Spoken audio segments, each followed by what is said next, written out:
my name is Jake McAllister. I'm 43 years old, a former construction foreman, and until recently I lived in Charleston, West Virginia, with my wife Rachel and our 2 kids, Ellie and Toby.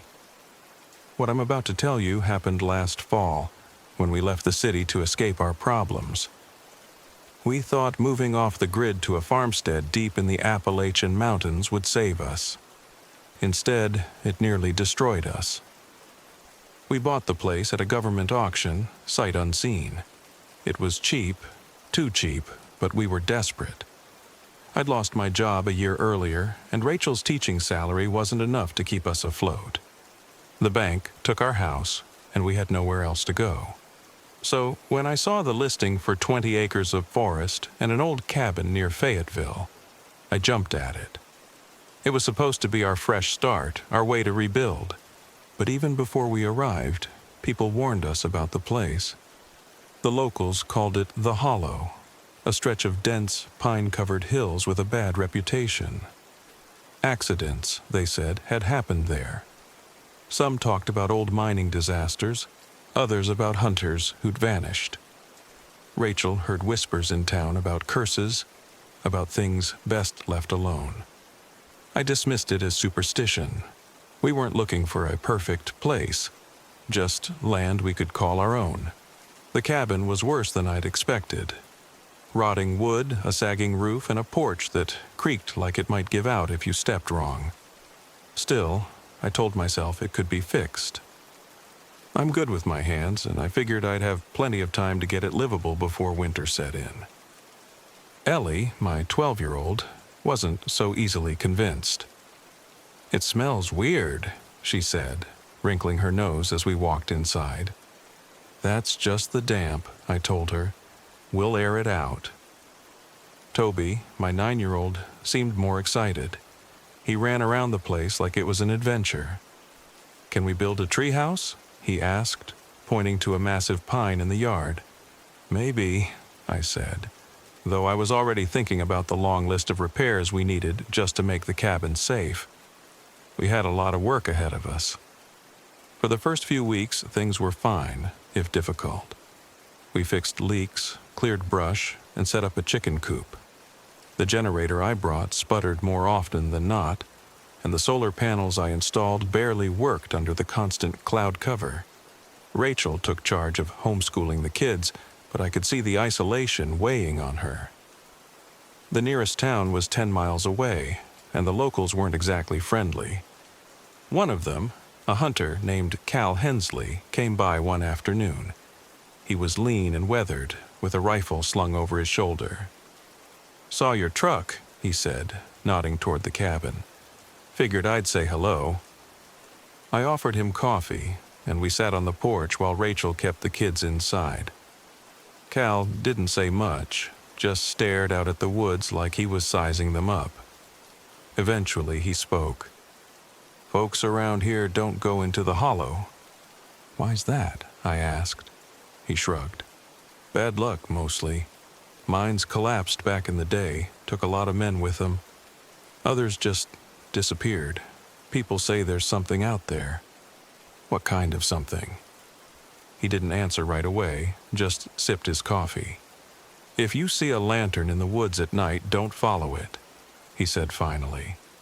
"And if I were you, I'd keep a close eye on your family."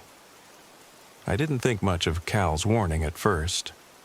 I'd spent years working construction, dealing with tough conditions and stubborn people. Ghost stories didn't scare me. But then the strange things started happening. It began with little stuff. Tools went missing from the shed, only to turn up days later in odd places, hanging from a tree branch or half buried in the yard. The chickens were slaughtered one night, but the wounds didn't match any predator I knew.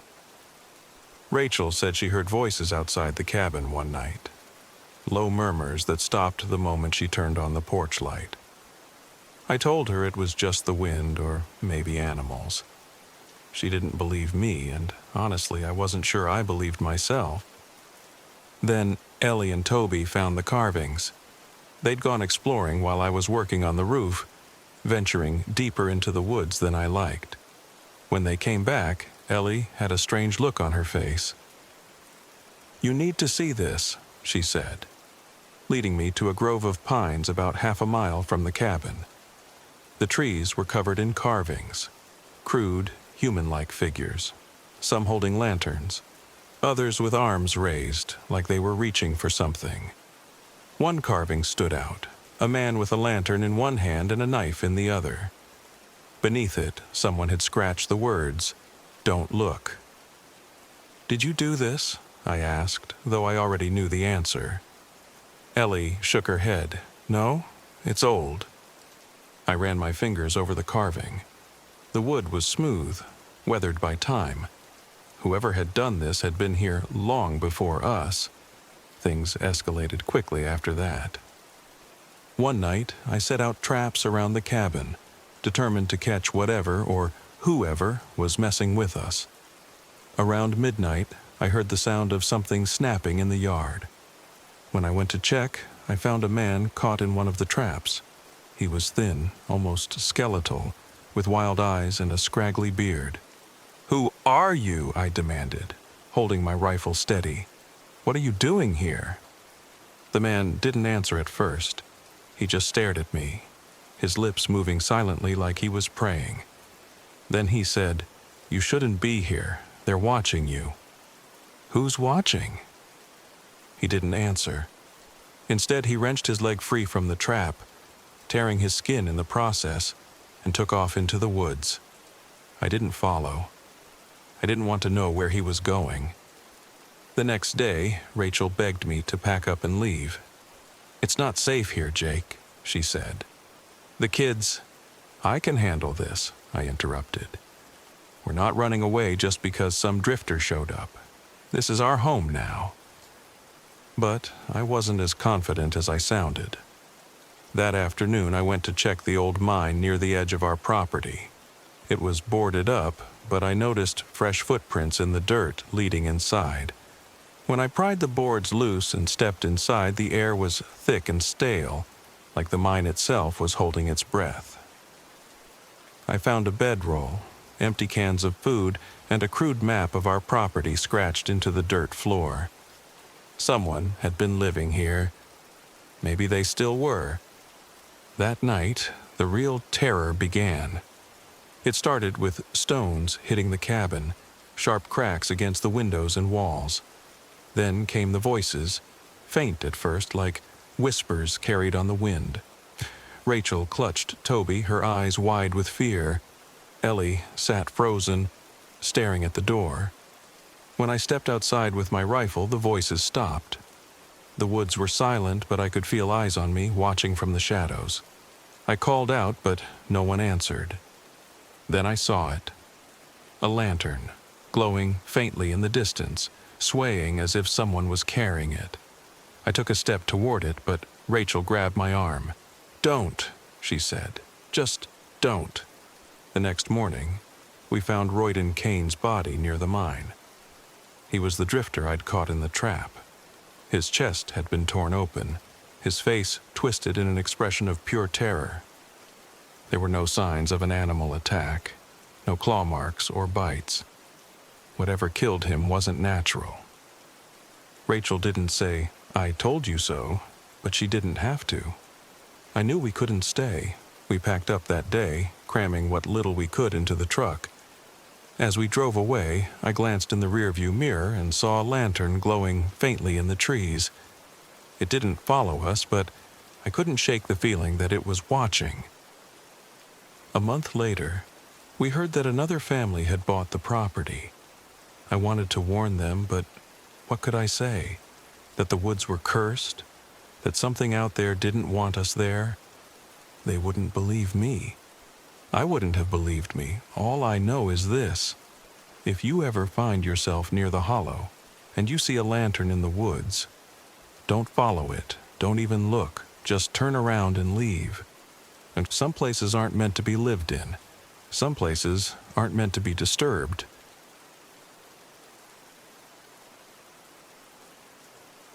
My name is Nate Crowley.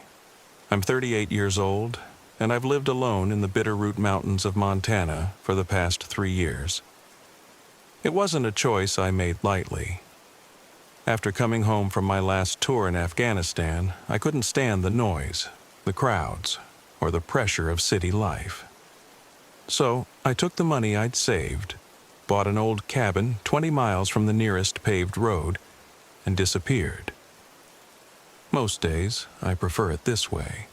The solitude clears my head, and the rhythm of survival, chopping wood, hunting game, fixing what's broken, gives me a purpose. But this past winter was different. It started with a storm and ended with blood. Now, I'm not sure if I'll ever feel safe in these mountains again. It was mid-January, the coldest winter I'd experienced since moving here. A storm had been raging for 2 days, hammering the cabin with snow and wind. I was splitting wood outside when I first saw her. At first, I thought she was an animal, a dark shape stumbling through the trees, but then she collapsed. I grabbed my rifle and trudged through the knee-deep snow, heart pounding. When I reached her, I saw she was young, maybe late 20s, and wearing a thin coat that was soaked through. She wasn't dressed for the wilderness, let alone this kind of weather. "Hey," I said, shaking her shoulder. Her eyes fluttered open, dazed. "Can you hear me?" She mumbled something I couldn't make out. Her lips were blue, and her face was pale as death. Hypothermia. I hoisted her over my shoulder and carried her back to the cabin. Inside, I stripped off her wet coat and wrapped her in blankets, then set her in front of the wood stove. Her breathing was shallow but steady. She had a deep cut on her hand, probably from a fall. It didn't look recent. She'd been out there for a while. It took a few hours for her to wake up fully.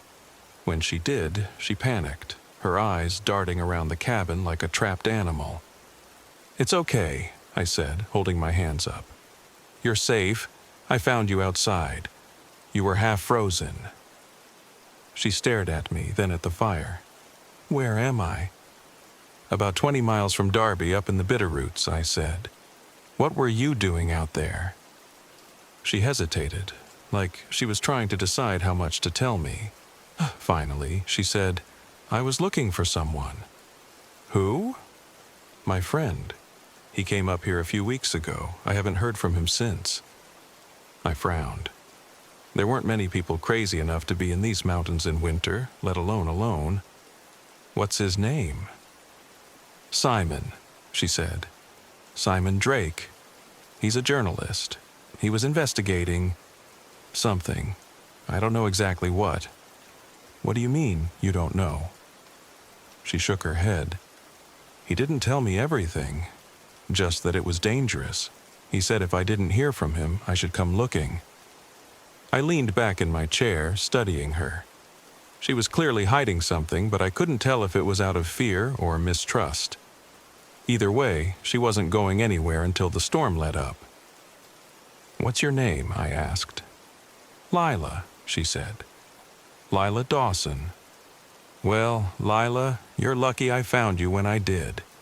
You wouldn't have made it another hour out there." She didn't thank me. Instead, she stared out the window, her face tight with worry. "Do you think he's still alive?" I didn't answer. I'd seen too many people die to offer false hope. The storm finally broke the next morning, but it left behind a landscape buried under 3 feet of snow. There was no way I could get her to town in my truck. The old Chevy didn't even have 4-wheel drive. I told her she'd have to stay until the roads cleared. Lila didn't seem to mind. In fact, she seemed more interested in my maps and journals than getting home. While I was out splitting wood, she poked through my gear, asking questions about the surrounding area. At first, I chalked it up to curiosity, but then she started asking about specific spots, old trails, abandoned campsites, the mine a few miles north of the cabin. "What's at the mine?" she asked. "Nothing," I said. "It's been closed for decades." "But people still go there, right?" I didn't like where this was going. "Why are you so interested in the mine?" She hesitated, then said, "Simon mentioned it in his notes. he thought there was something there, something the locals didn't want him to find. I sighed. Look, I don't know what your friend was after, but these mountains are dangerous. The weather, the wildlife, the people. Any one of them could kill you. If Simon went missing, it's because he made a mistake, not because of some big conspiracy. She didn't argue, but I could tell she didn't believe me. That night, I heard something outside. At first, I thought it was just the wind, but then I heard it again. A faint crunching sound, like footsteps in the snow. I grabbed my rifle and stepped onto the porch, scanning the darkness. "Who's there?" I called. No answer. Just the creak of the trees swaying in the wind. When I went back inside, Lila was standing by the window clutching one of my hunting knives. "Did you see anything?" she asked. "No," I said. "Probably just an animal." But I didn't believe that. And from the way she was gripping the knife, neither did she. The next morning, I found tracks around the cabin. Human tracks. They circled the property, then disappeared into the woods. Someone had been watching us. I followed the tracks as far as I could, but they disappeared into a ravine. When I got back to the cabin, Lila was gone. I found her about a mile away, trudging through the snow with a determined look on her face. "What the hell are you doing?" I yelled, grabbing her arm. "Let me go," she snapped. "I'm not just going to sit around while Simon's out there." "You don't even know if he's alive." "I don't care. I have to try." I wanted to drag her back to the cabin, but I knew she'd just run off again. So I did the only thing I could. I went with her. We followed the old trail to the mine. The closer we got, the more uneasy I felt. The woods were too quiet, like even the animals knew to stay away. When we reached the entrance, I saw fresh footprints in the snow. Whoever had been watching the cabin had come here. "Stay behind me," I said, raising my rifle. Lila didn't argue. The mine was pitch black, the air damp and cold. I lit a lantern and led the way, my boots crunching on the gravel floor. The deeper we went, the stronger the smell of rot became. And then we found him. Simon's body was slumped against the wall, his face frozen in a grimace of terror. His jacket was torn, and his hands were bloody, like he'd tried to fight something off. Beside him was a notebook, its pages smeared with dirt and blood. Lila knelt beside him, tears streaming down her face. "Simon," she whispered. I picked up the notebook and flipped through it. Most of it was illegible, but one word kept appearing. Rourke. When we left the mine, Caleb Rourke was waiting for us. Caleb was a local rancher I'd seen a few times in Darby. He had a reputation for being mean as hell and fiercely protective of his land. But I hadn't expected to see him out here, especially not with two other men armed to the teeth. "You shouldn't be here," Caleb said, his voice cold as the wind. "This is private property." "This mine's on public land," I said, keeping my rifle pointed at the ground. "We're just passing through." Caleb stepped closer, his hand resting on the pistol at his hip. "I'm only going to say this once. Turn around and forget what you saw." Lila stepped forward. "You killed him, didn't you? You killed Simon."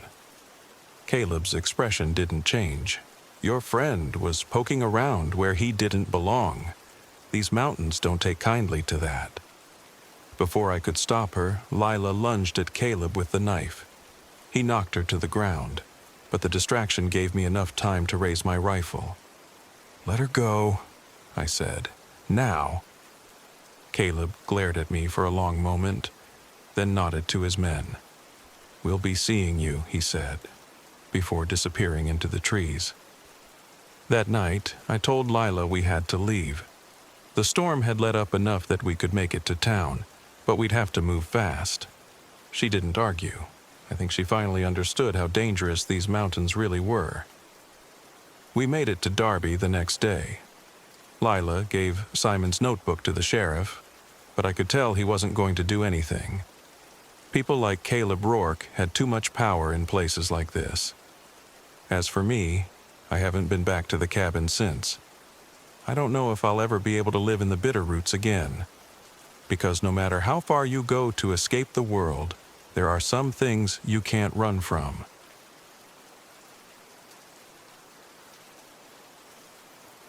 My name is Clara Esteban. I'm 34 years old, and for the last 3 years I've been chasing shadows across the deserts of the Southwest. Some call me a treasure hunter, others a fool. The truth, I'm an archaeologist, or I was, until I got too caught up in a theory no one wanted to hear. Now I'm here, on the edge of nowhere in northern New Mexico, living out of a tent at the base of Coyote Mesa. What happened to me here? Well, I still can't explain all of it, but I know one thing: this place isn't like anywhere else. It started when I found the map. Coyote Mesa loomed over me, its jagged cliffs glowing red in the evening light. I'd set up camp a few days earlier, chasing rumors I'd heard from an old prospector about ancient carvings near the top. Locals claimed the mesa was haunted, that a phantom protected it. To me, it sounded like the kind of story that kept people from poking around. Perfect for someone like me. The map wasn't on paper. It was carved into the rock face of a cliff, half hidden under layers of moss and grime. A series of jagged lines ran toward the center, where a spiral symbol marked something buried deep beneath the mesa. The spiral looked familiar, similar to Mesoamerican glyphs I'd studied in the past. If I was right, this was evidence of trade routes that predated European contact. It could be the proof I needed to rebuild my career. But something about the map unsettled me. The carvings felt too deliberate, almost like a warning. And there was something else, a faint pile of rocks stacked near the base of the cliff, like a marker left by someone or something else. The next day I met Luis Ortega. I was hiking back to camp when I saw him. An older man in a cowboy hat, leaning against a weathered fence at the edge of his ranch. He raised a hand in greeting, his eyes sharp and curious. "You're the one camping by the mesa," he said, his voice carrying a slight accent. "You lost?" "No," I replied, brushing dust off my pants. "I'm doing research." Luis chuckled, a low sound that didn't reach his eyes. "Research, huh? I've heard that before. You should be careful. The mesa doesn't like strangers." I raised an eyebrow. What's that supposed to mean? Luis's gaze shifted to the mesa behind me. People go up there, looking for gold, artifacts, whatever. They always come back with less than they left. Some don't come back at all. "Because of the phantom?" I asked, smirking. His expression darkened. "You laugh now. Just remember, the land takes what it's owed." I didn't sleep well that night. The wind howled through the canyons and the walls of my tent flapped like a dying bird. I told myself Luis's warning was just an old man's way of keeping nosy outsiders away. But deep down, I wasn't so sure. The first sign of trouble came 2 days later. I was mapping the trails leading up the mesa when I noticed something odd. Small piles of stones stacked in strange patterns. They weren't natural formations, and they hadn't been there the day before. Someone or something had made them. That night, I heard whispers outside my tent.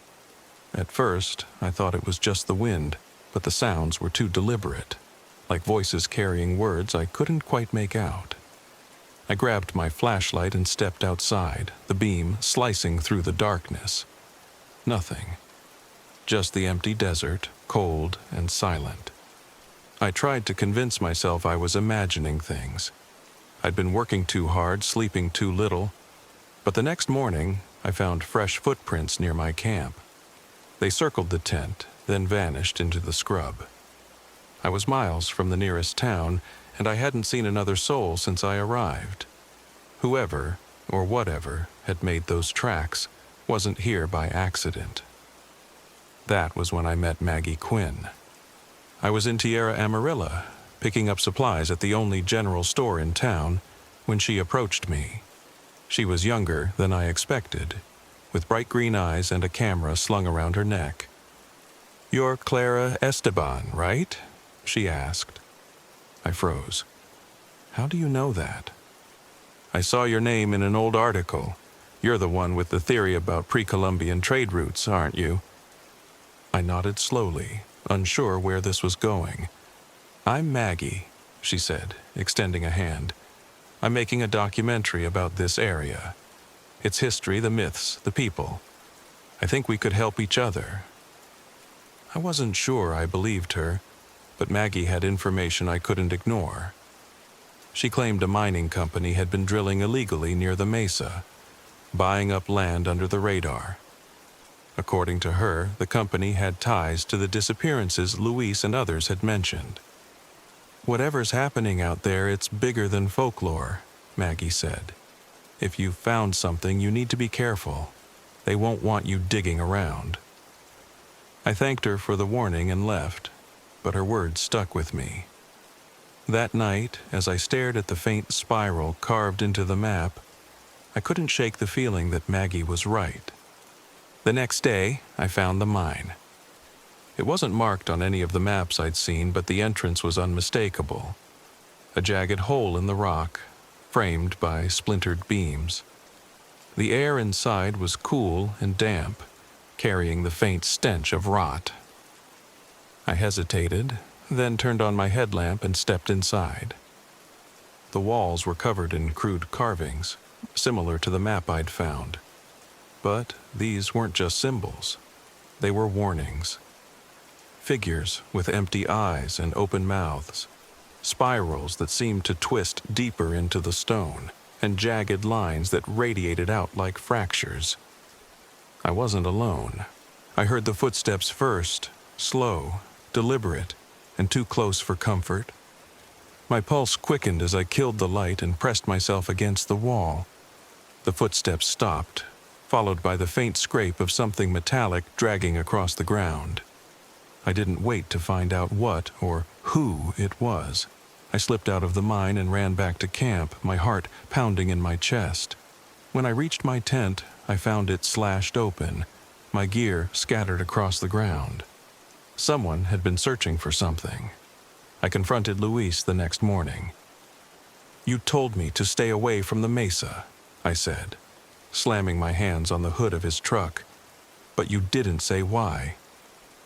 Luis leaned back against the door, his expression unreadable. "Some things can't be explained, Clara. They can only be left alone." "Who was in the mine?" I demanded.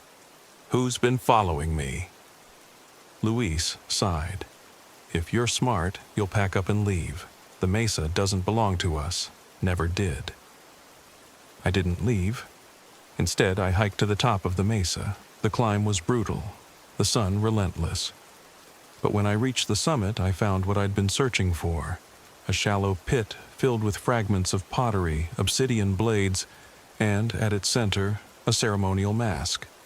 The mask was unlike anything I'd ever seen, an intricate blend of Puebloan and Mesoamerican styles, its surface etched with spirals and staring eyes. This was it, the proof I needed. But I wasn't alone. I heard voices behind me, low and angry. I turned to see 3 men emerging from the brush, rifles slung over their shoulders. The man in front, tall, wiry, with a scar running down his cheek, raised a hand. "Step away from the pit," he said. I didn't move. "Who are you?" "Doesn't matter," he replied, cocking his rifle. "You're on private land. Leave now, and we'll forget this happened."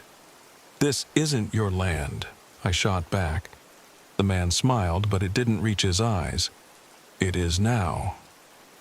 The ground beneath us trembled, a low rumble that grew into a roar.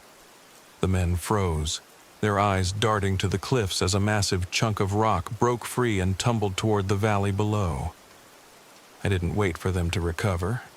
Grabbing the mask, I ran, the phantom's whispers chasing me through the dust. I don't know how I made it back to camp. The men didn't follow me, and the mask was still in my pack. But something changed that day. The mesa had taken what it was owed, and I had to decide if I was willing to risk the same. In the end, I left the mask buried beneath the rocks where it belonged. Some stories aren't meant to be told. Some things aren't meant to be found.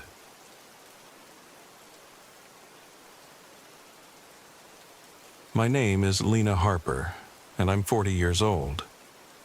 This happened last summer, when my husband Josh and I left our comfortable life in Sacramento to start over in the woods. We had just celebrated our 15th anniversary, and in many ways, we were both running from something. Josh, 42, was running from a world he felt had become too fast, too fake. I wasn't running so much as following him, hoping to find whatever it was that had started slipping away between us. We moved to a forgotten stretch of the Klamath National Forest, where we'd bought an old cabin on 5 overgrown acres. It was miles from the nearest paved road, and the moment I stepped out of the truck and into the silence of the pines, I felt two things at once: awe and dread. The towering trees seemed to close in around us, cutting off the world we'd left behind. Josh was practically giddy. "This is it, Lena," he said, grinning as he surveyed the moss-covered cabin and the wild expanse of forest. "This is freedom." For the first month, I tried to believe him. Our problems started almost immediately. The cabin was a mess: rotting beams, a leaky roof, and no insulation to speak of. Josh tackled repairs with boundless enthusiasm, but little skill.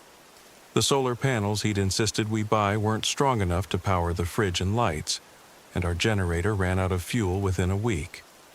Our water filtration system clogged constantly, and the well we'd dug barely kept up. I did what I could to keep us going, patching leaks, hauling firewood, and trying to make something edible out of canned beans and rice. But as the days wore on, Josh began to withdraw.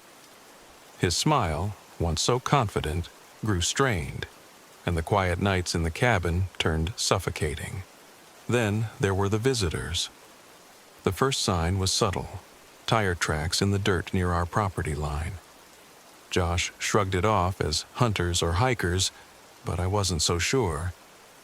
A few days later, I found a pile of beer cans and candy wrappers hidden in the brush near the creek. "Somebody's been here," I told Josh, showing him the trash. "It's public land," he said, barely looking up from his work on the greenhouse. "People pass through, no big deal." But it felt like a big deal. That night, I heard distant gunshots echoing through the trees. Josh said it was probably someone target shooting, but the sound unsettled me, even from so far away. Things escalated when the chickens started disappearing. We'd bought a dozen hens for eggs, and they were thriving, until I found feathers scattered around the coop one morning. "Coyotes," Josh said, setting a trap near the coop, but the trap sat empty, and more chickens vanished. One night, I heard movement outside the cabin, a rustling, heavy steps. I shook Josh awake, but by the time he grabbed the flashlight, the sound was gone. The next day, I found footprints in the dirt. Human footprints. Josh refused to acknowledge there was a problem. "It's probably just locals passing through," he said, waving me off. "We don't need to freak out over nothing." But I couldn't shake the feeling that we weren't alone out here. Every rustle of the leaves, every snapped branch made my heart race. A week later, the generator died. I went out to check it and found the fuel line had been cut. "That's not an accident," I told Josh, my voice shaking. He stared at the damaged line for a long moment, then muttered, "I must have snagged it on something. I'll fix it." But his eyes told a different story. The breaking point came when I stumbled across the grow site. I'd gone foraging for wild berries a mile or so from the cabin, following a narrow game trail through the trees. The smell hit me first, pungent, earthy. Then I saw the plants, rows of them, surrounded by black plastic pipes snaking through the underbrush.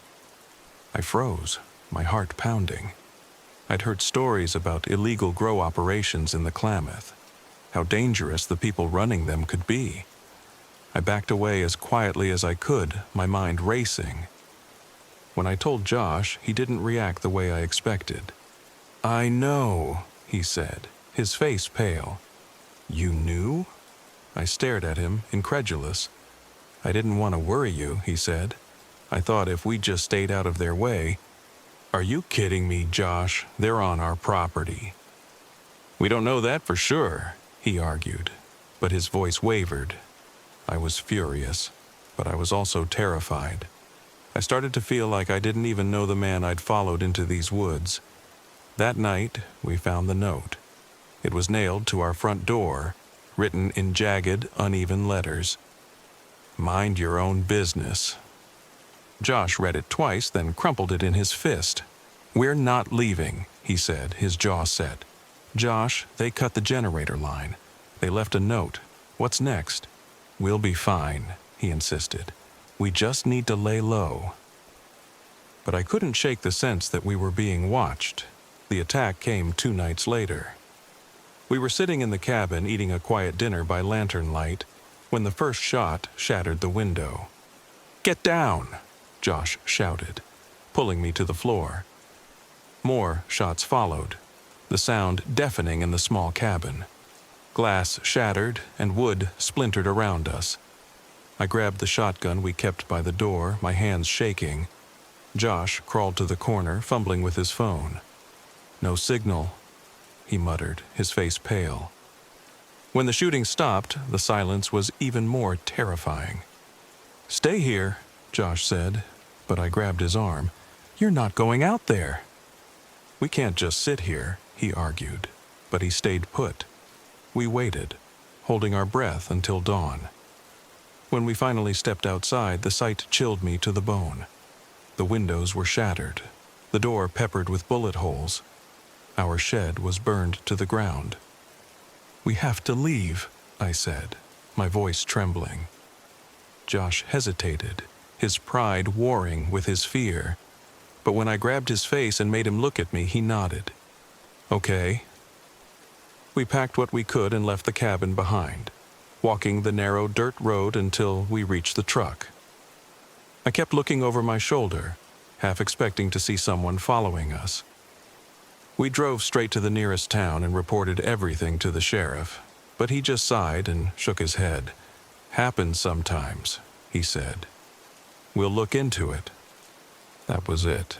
We didn't go back. Now, months later, I think about those woods every day. About the note, the footprints, the gunfire. About the way Josh looked at me when he finally realized his dream had turned into a nightmare. We're back in Sacramento now, trying to rebuild our lives. Josh says he's sorry, that he let his idealism blind him. I believe him, but I'll never forget the fear, the way the forest seemed to close in around us, keeping its secrets. Living off-grid wasn't freedom. It was a trap, and we were lucky to get out alive.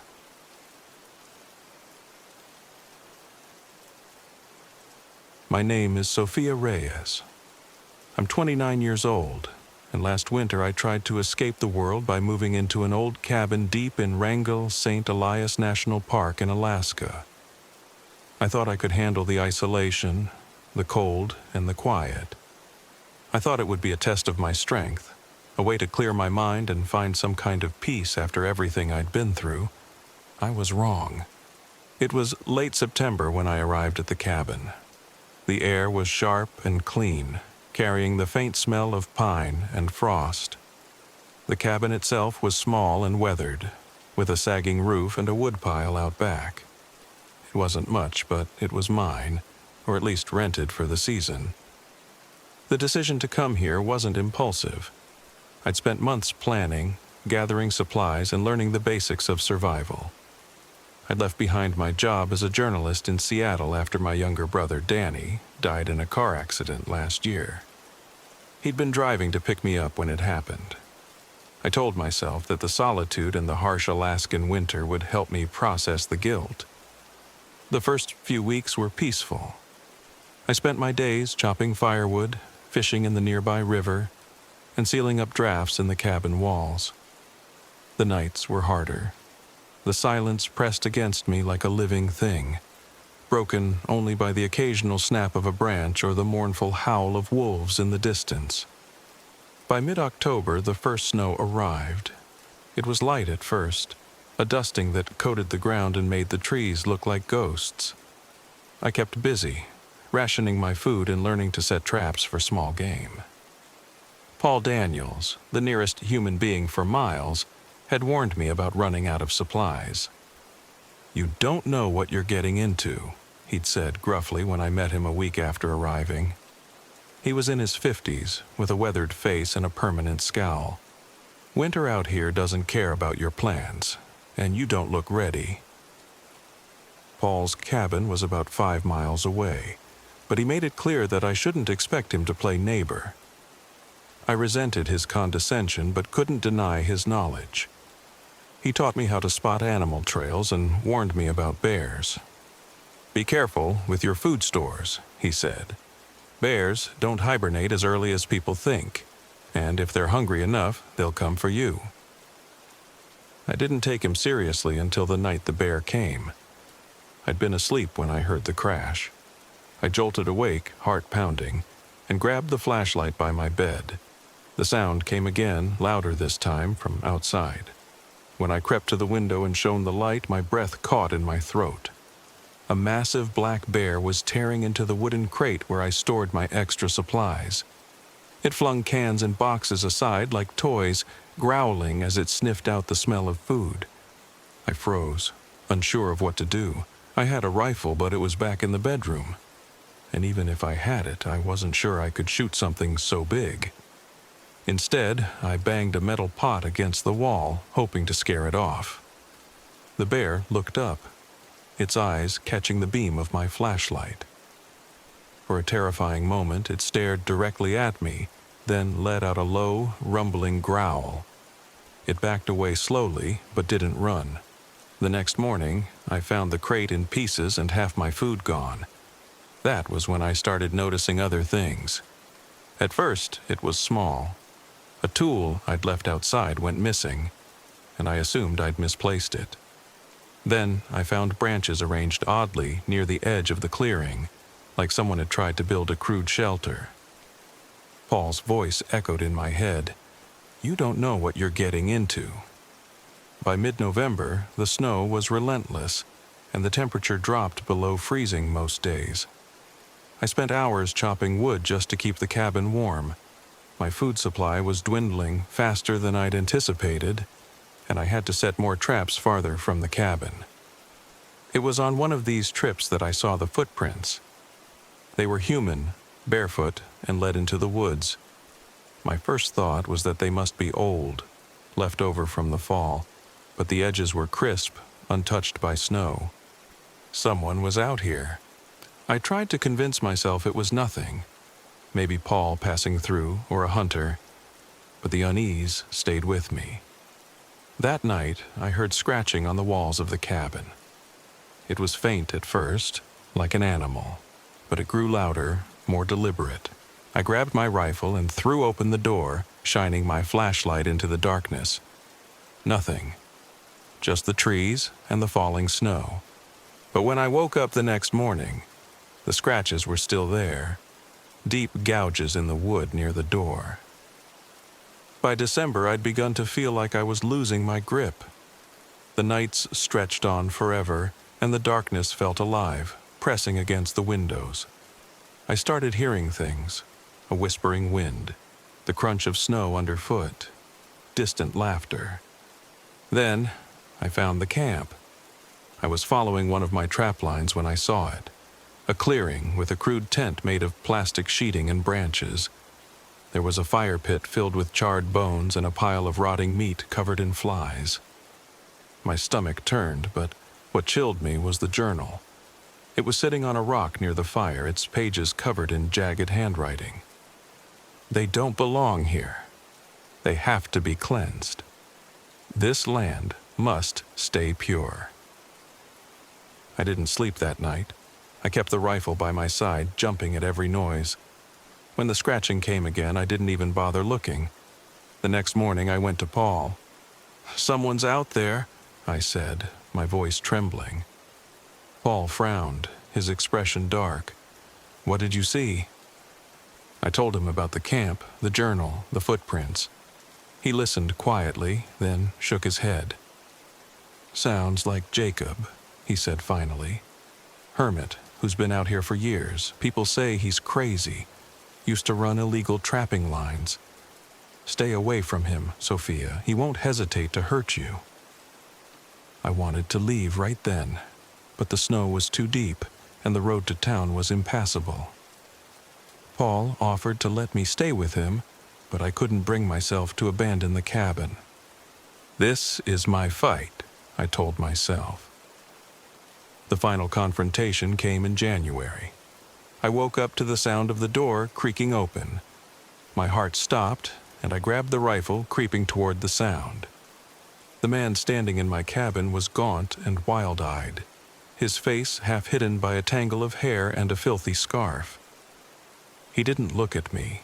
His eyes were on the photograph of Danny on my bedside table. "Get out," I said, my voice shaking. He turned slowly, a knife glinting in his hand. "You don't belong here," he said, his voice low and raspy. "You're poison." The next moments were a blur. He lunged at me and I fired the rifle, missing by inches. He tackled me to the ground, the knife slashing through my jacket. I kicked and screamed, fighting with everything I had. Somehow, I managed to grab the hunting knife I kept on my belt and plunged it into his side. He let out a guttural scream and stumbled back, clutching the wound. I didn't wait to see what happened next. I grabbed my coat and ran into the storm, the wind and snow swallowing me whole. Paul found me the next morning, half frozen and delirious, wandering through the woods. He brought me back to his cabin, where I told him everything. When he went to check my cabin, the man was gone. The sheriff came a week later, but the snow had erased any trace of the intruder. Now, months later, I'm back in Seattle, trying to rebuild my life. The scars on my arms and the nightmares that wake me in the middle of the night are reminders of that winter. I went to Alaska to escape my guilt, to punish myself for my brother's death. Instead, I found a deeper truth. Survival isn't just about strength. It's about knowing when to fight and when to ask for help. The wilderness doesn't care about your plans or your pain. It just is. And if you're not careful, it'll swallow you whole.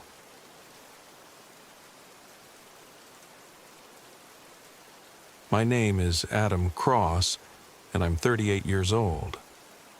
This happened last fall in the Chiricahua Mountains of Arizona, where I moved to escape the mess I'd made of my life. I used to be an archaeologist, the kind of guy who'd travel the world unearthing ancient ruins. But then there was the scandal. A rare artifact went missing during a dig, and though they never proved I was involved, the whispers were enough to ruin my career. I bought 20 acres of land in the Chiricahua Mountains with the last of my savings, hoping to start over. The plot was rugged and wild, dotted with cacti and mesquite trees, with a tiny cabin perched on a rocky slope. It was the perfect place to disappear. At first, it was everything I'd hoped for. The land was quiet, untouched, and the cabin was basic but sturdy. I spent my days clearing brush, fixing the roof, and scouting the hills. There was something freeing about being alone, with no deadlines or accusations hanging over my head. But isolation does strange things to a person. And I wasn't as alone as I thought. The first sign of trouble came a few weeks after I moved in. I'd been out hiking, checking for water sources on the northern edge of my property, when I spotted a few cattle grazing near the fence line. They didn't belong to me, of course. I wasn't a rancher, but I figured they must have wandered over from the neighboring land. When I mentioned it to Becky, the woman who ran the small convenience store in the nearest town, she just laughed. "That's Victor's herd," she said, shaking her head. "You don't want to mess with him. He's not too fond of strangers." Victor owned the land next to mine, a sprawling ranch that stretched for miles. I'd heard about him before I moved here, a gruff, no-nonsense type who didn't like outsiders. I hadn't met him yet, but I figured it was only a matter of time. It didn't take long. I was walking the fence line one afternoon when I saw him, a stocky man in his 50s wearing a cowboy hat and a scowl that could cut stone. He was riding a horse, a rifle slung across his back. "You're on my land," he called out, his voice flat and unfriendly. I stopped, confused. "I'm just checking the fence. This is my property." Victor squinted at me, then spit on the ground. "Fence is in the wrong place. This here's my side." I didn't argue. I didn't know the area well enough to be sure. And honestly, I didn't want to make waves. "I'll double-check the survey maps," I said, trying to keep my tone neutral. Victor leaned forward in his saddle, his eyes narrowing. "Do that, and while you're at it, keep your nose out of my business." After that, I kept my distance. But Victor didn't. A few days later, I found one of his cows dead on my land, its neck broken. I didn't know if it had fallen or if something else had happened, but when I called the sheriff to report it, they didn't seem too interested. "Probably just an accident," the deputy said. "Happens sometimes." Victor, however, didn't see it that way. He showed up at my cabin the next morning, pounding on the door. "You killed my cow," he said the moment I opened the door. "What? No, I didn't." "Don't lie to me," he snapped. "I saw the tracks. You think you can move in here and do whatever the hell you want?" I tried to explain, but he wasn't listening. By the time he left, he'd made it clear that he didn't trust me and that he'd be watching. It was around this time that the real trouble started.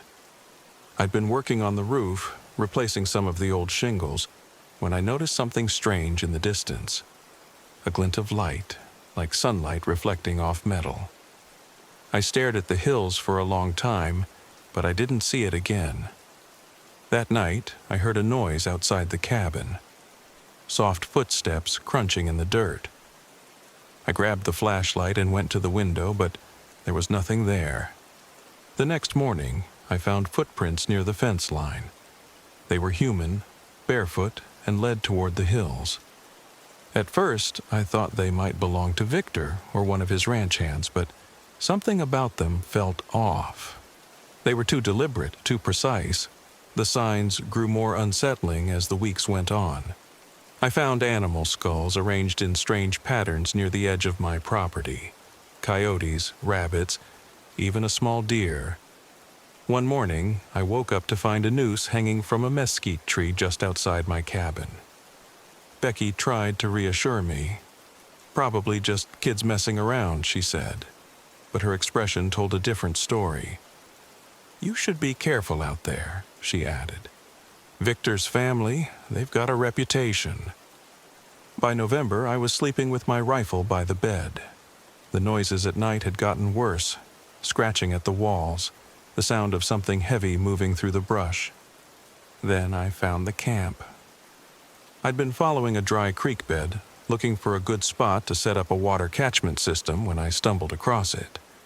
A crude shelter made of branches and tarp, surrounded by empty cans and a fire pit filled with charred bones.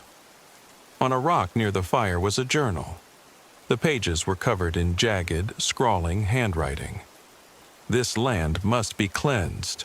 They don't belong here. They poison the earth." That night, the cabin felt smaller than ever. I locked the doors and windows, but it didn't feel like enough. Around midnight, I heard footsteps again, this time right outside the door.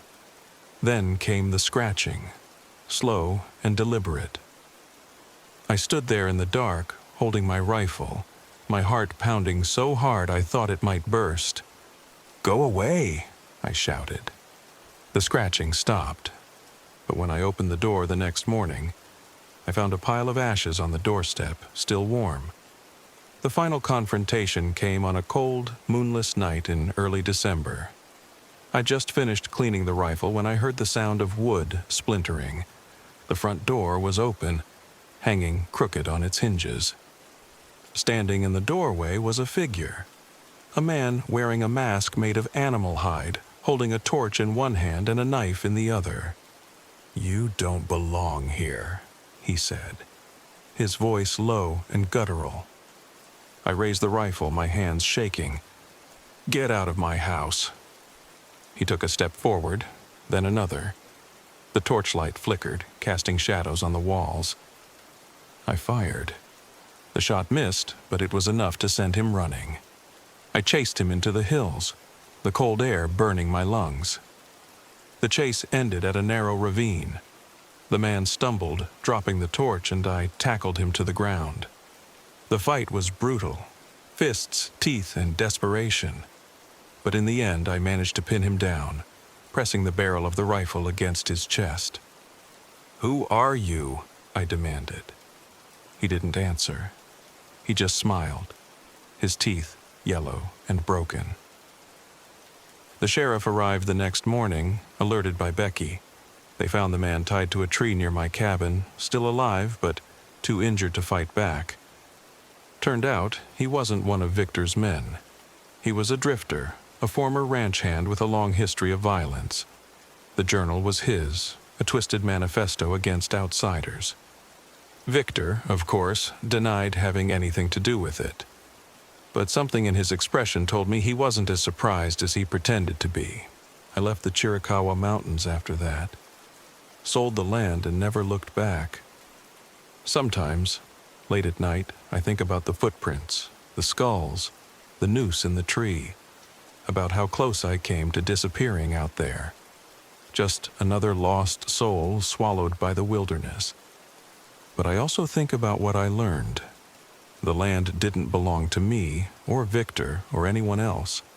It was wild, untamed, and it didn't care about our petty feuds or fears.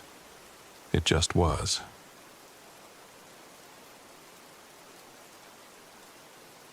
My name is Catherine Hill, but most people call me Cat. I'm 39 years old, and this happened in the fall of 2023, when I moved with my son Dylan to an old cabin in the Pisgah National Forest, North Carolina.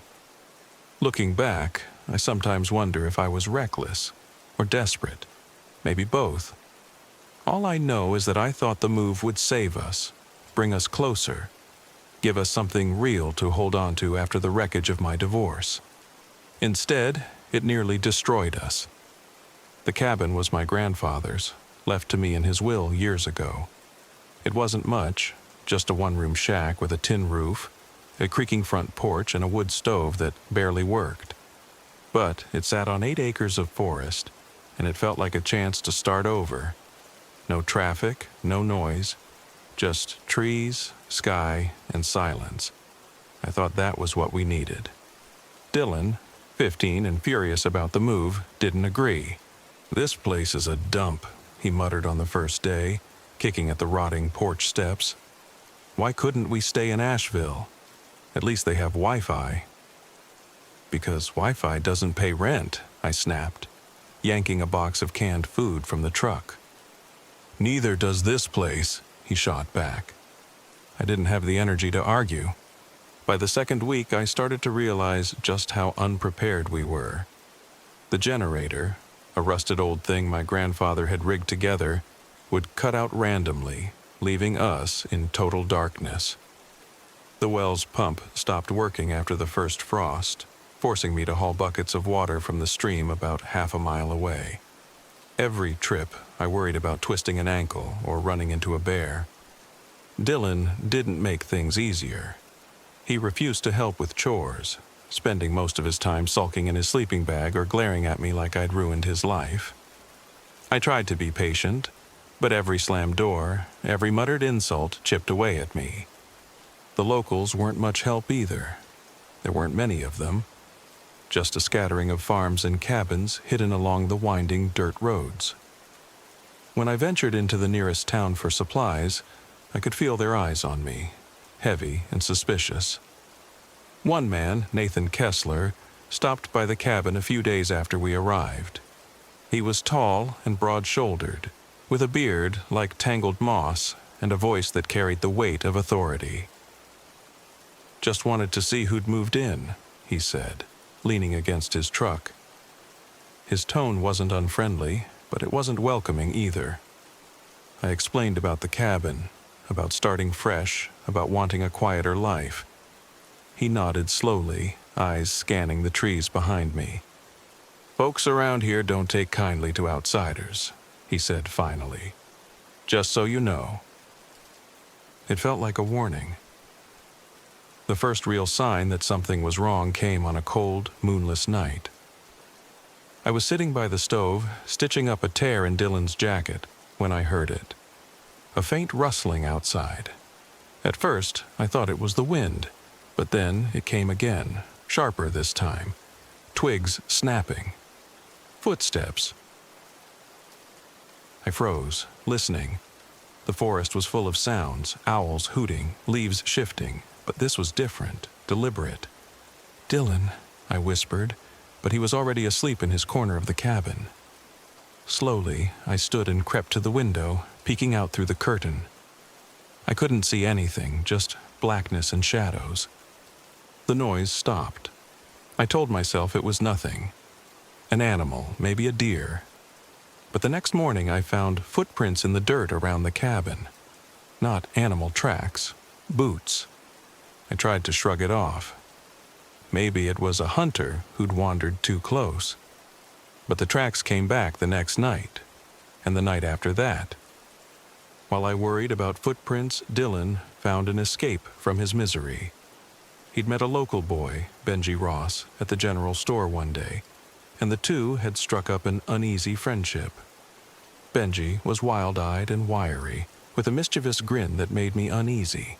He started showing up unannounced, dragging Dylan off into the woods for hours at a time. "Where do you go?"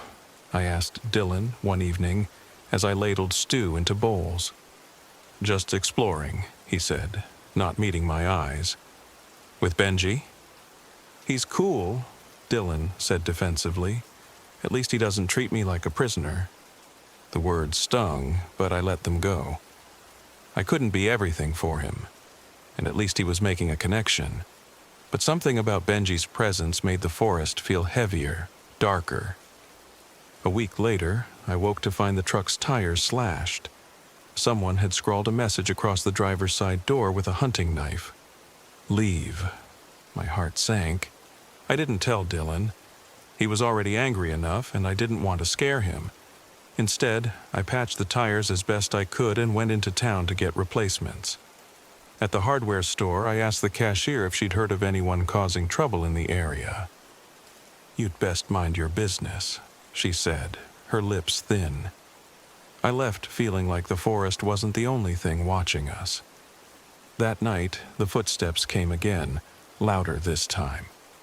They circled the cabin, pausing beneath the windows. When I dared to peek outside, I saw a shadow moving between the trees, just out of reach of the moonlight. The breaking point came 2 days later. Dylan and I had another fight, this one about chores, about his sneaking off with Benji, about everything. He stormed out, slamming the door behind him, and vanished into the woods. At first, I thought he'd cool off and come back. But when night fell and he still wasn't home, panic set in. I grabbed a flashlight and set off into the forest, shouting his name. My voice echoed back at me, thin and weak. I found Benji first, sitting by the stream. His face went pale when I asked where Dylan was. "He was supposed to meet me," Benji said, shifting uncomfortably. "But I ain't seen him since earlier." He was lying. I could see it in his eyes. "Benji, if you know where he is—" "I don't," he snapped, then ran off before I could press him further. As I wandered deeper into the forest, fear clawed at me. The trees closed in, their branches like skeletal fingers. My flashlight flickered, and for a moment I thought I saw a figure in the distance. "Dylan!" I shouted, but there was no answer. Then I heard it. Footsteps, fast and heavy, crashing through the underbrush behind me. I spun around, my heart pounding. "Who's there?" I demanded. But the only response was silence. The footsteps came again, closer this time. I turned and ran, branches whipping against my face, roots clawing at my boots. My lungs burned and my flashlight died completely, plunging me into darkness. When I finally made it back to the cabin, I found Dylan waiting on the porch, pale and shaken. "Where were you?" I cried, grabbing his shoulders. I got lost," he mumbled, avoiding my eyes. Before I could question him further, the sound of snapping branches came from the edge of the clearing. Dylan and I both froze. "Inside," I whispered, shoving him through the door. I locked the door and grabbed the rifle my grandfather had left behind, my hands trembling as I loaded it. Outside, the footsteps circled the cabin again. "Leave us alone!" I shouted, my voice cracking. There was a pause, then a low, guttural laugh. The sound chilled me to the bone. When the figure finally stepped into view, I saw the glint of moonlight on a hunting knife. The intruder came closer, his face obscured by shadows. I raised the rifle, aiming at the door. "Stay back," I warned. For a moment, everything was still. Then he lunged, slamming against the door. Dylan screamed and I pulled the trigger. The shot echoed through the forest, deafening. When I opened the door, the man was gone, but blood stained to the porch. I didn't sleep that night, clutching the rifle until dawn. The next morning, Nathan Kessler appeared again, this time with a grim expression. "Heard shots last night," he said. "What happened?" I told him everything. He listened silently, then nodded. "You'll be fine now," he said cryptically. We never saw the intruder again, but the memory lingered. Dylan and I stayed in the cabin through the winter, learning to rely on each other, growing stronger. But I never forgot the stillness of the forest, the way it seemed to hold its breath, waiting. Even now, I can't say for sure if we were trespassers or prey.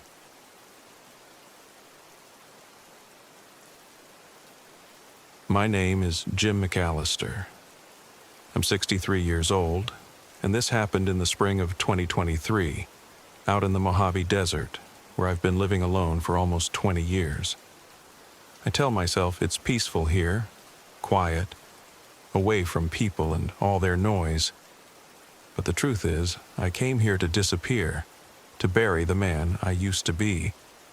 Some days I think it worked. Other days I hear the ghosts anyway.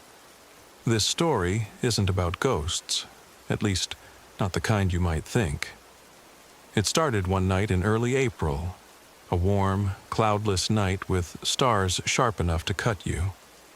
I was outside my trailer, sitting in my old folding chair, sipping whiskey and staring at the sky. That's when I saw it. A streak of light, like a meteor, but wrong. Too fast, too low. It vanished behind a ridge, and then came the sound. A dull, heavy boom that rattled my chest. I told myself it was nothing. Maybe a military exercise out of Edwards Air Force Base or some junk satellite falling out of orbit. But curiosity got the better of me. The next morning, I packed some water and set off toward the ridge, the sun already beating down hard on the desert. It took a few hours to hike there, my knees complaining the whole way. When I crested the ridge, I saw it. A patch of blackened earth and sand, scorched like someone had taken a blowtorch to it. In the middle of it all was a pile of debris, twisted metal, charred and jagged, scattered like broken bones.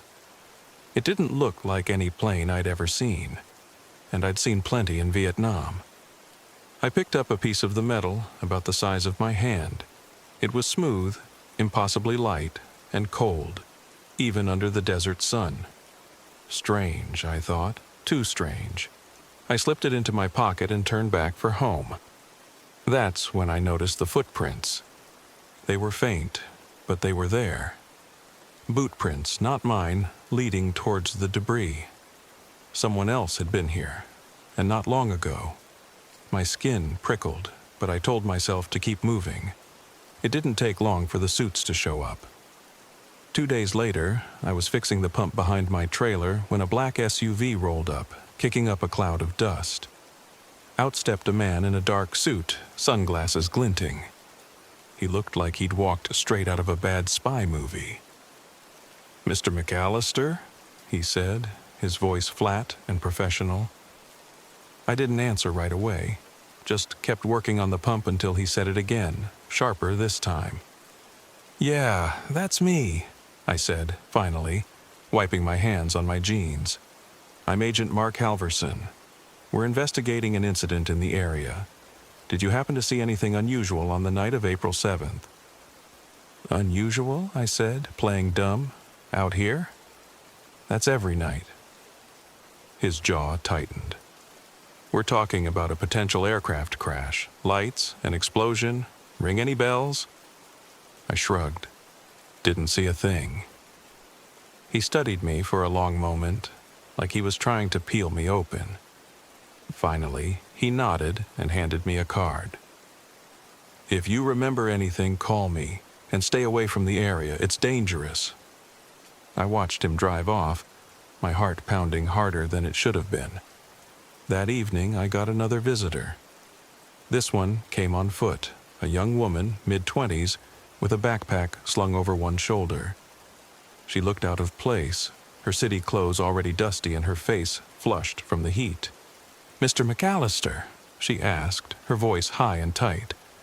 "That depends," I said, squinting at her. "I'm Clara Morales. I'm a journalist." I groaned, not interested. "Wait," she said quickly, stepping closer. "I'm not here to bother you. I just need to ask a few questions. It's about the crash." That stopped me. "What crash?" Her eyes lit up, like she'd caught me in a lie. "The one 2 nights ago. I know you saw something. People around here said you're the only one close enough to have seen it." "People around here should mind their business," I said. But she didn't back down. "Please," she said. "I think the government's covering something up. If you saw anything at all, it could help." I sighed, scratching the back of my neck. "Come inside," I muttered. I told Clara what little I could, the light in the sky, the explosion, the debris. I didn't mention the piece I'd taken. Something about her earnestness made me uneasy, like I was being pulled into a fight that wasn't mine. She listened carefully, jotting notes in a small leather notebook. "It sounds like an experimental aircraft," she said when I finished. "Something the military doesn't want the public knowing about." "Maybe," I said. "Or maybe it's just junk." She shook her head. "I don't think so. This kind of thing happens all the time. Unmarked planes, strange debris, it's always the same. A crash, then a cover-up." I didn't know what to say to that, so I didn't say anything. That night, the strange thing started happening. It began with footsteps outside my trailer. At first, I thought it was a coyote or maybe a stray dog, but the steps were too heavy, too deliberate. When I opened the door, there was nothing there. The next day, I found my tools scattered around the yard, like someone had gone through them and tossed them aside. Then the radio in the trailer started picking up odd bursts of static, mixed with faint, garbled voices. A few days later, Red Callahan came by. Red was a prospector, one of the few people I talked to out here. He was older than me, with a sunburned face and a voice like gravel. "You heard anything about the crash?" he asked, his eyes darting around nervously. "Why?" I said. "Because there's talk," he said, leaning in close, "about what was on that plane." "What kind of talk?" He hesitated, then lowered his voice. "Not planes, Jim. Not ours, anyway." I stared at him, waiting for the punchline, but it didn't come. "You're losing it," I said finally, but he just shook his head and walked away. That night, I caught Red sneaking through the desert with a duffel bag slung over his shoulder. He froze when he saw me, his face pale in the moonlight. "What the hell are you doing, Red?" I asked. He hesitated, then opened the bag. Inside was a metallic canister, small but heavy-looking, with strange symbols etched into its surface. "I found it near the crash site," he whispered. "Didn't want the feds getting it." "You're playing with fire," I said, but he just shook his head. "I think it's already lit." It wasn't long before the agents came for Red. I heard the commotion from my trailer, shouts, boots crunching on gravel, the roar of engines. By the time I got there, his shack was empty, the door hanging off its hinges. Red was gone, and so was the canister. That's when Halverson came back. He showed up at my trailer just before sunset, his face as cold and unreadable as ever. "You've been poking around," he said. "Not smart." "I don't know what you're talking about," I said. But he stepped closer, his shadow falling over me. "You have a daughter, don't you?" he said casually. "Lives in Albuquerque, right?" My blood went cold. "Leave her out of this," I growled, my fists clenching. "Then stay out of our way," he said, his voice low and even. That night, Clara came back frantic. "They're after me," she said, her eyes wide. "I think they know I talked to you." "They know everything," I said bitterly. We decided to make a run for it, to get Clara to safety with the evidence she'd collected. But as we loaded up my truck, headlights appeared on the horizon. "They're coming," I said, grabbing my shotgun. The agents surrounded us, their weapons drawn. Halverson stepped forward, calm as ever. "Last chance, McAllister," he said. "Walk away." I looked at Clara, then at the agents. My hands shook, but I held my ground. "Go to hell," I said. The fight was short and brutal. I used an old trick from Vietnam, rigging the truck's gas tank to explode. The blast gave Clara enough time to escape, but it left me battered and bloody. Clara made it out, her story safe. I never saw her again. The next morning, I found a note tucked under my door, written in Red's scrawled handwriting. "They don't want the truth, Jim. Keep watching the skies." I burned the note, packed my things, and moved deeper into the desert. Some days, I wonder if I should have stayed, if fighting would have made a difference. But most days, I just listen to the wind and try to forget the echoes. They're always there, though, waiting.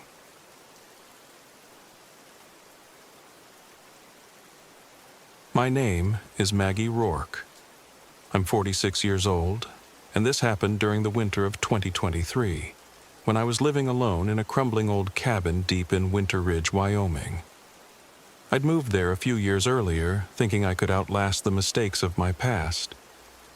It was a quiet life, simple and brutal, just me in the wilderness.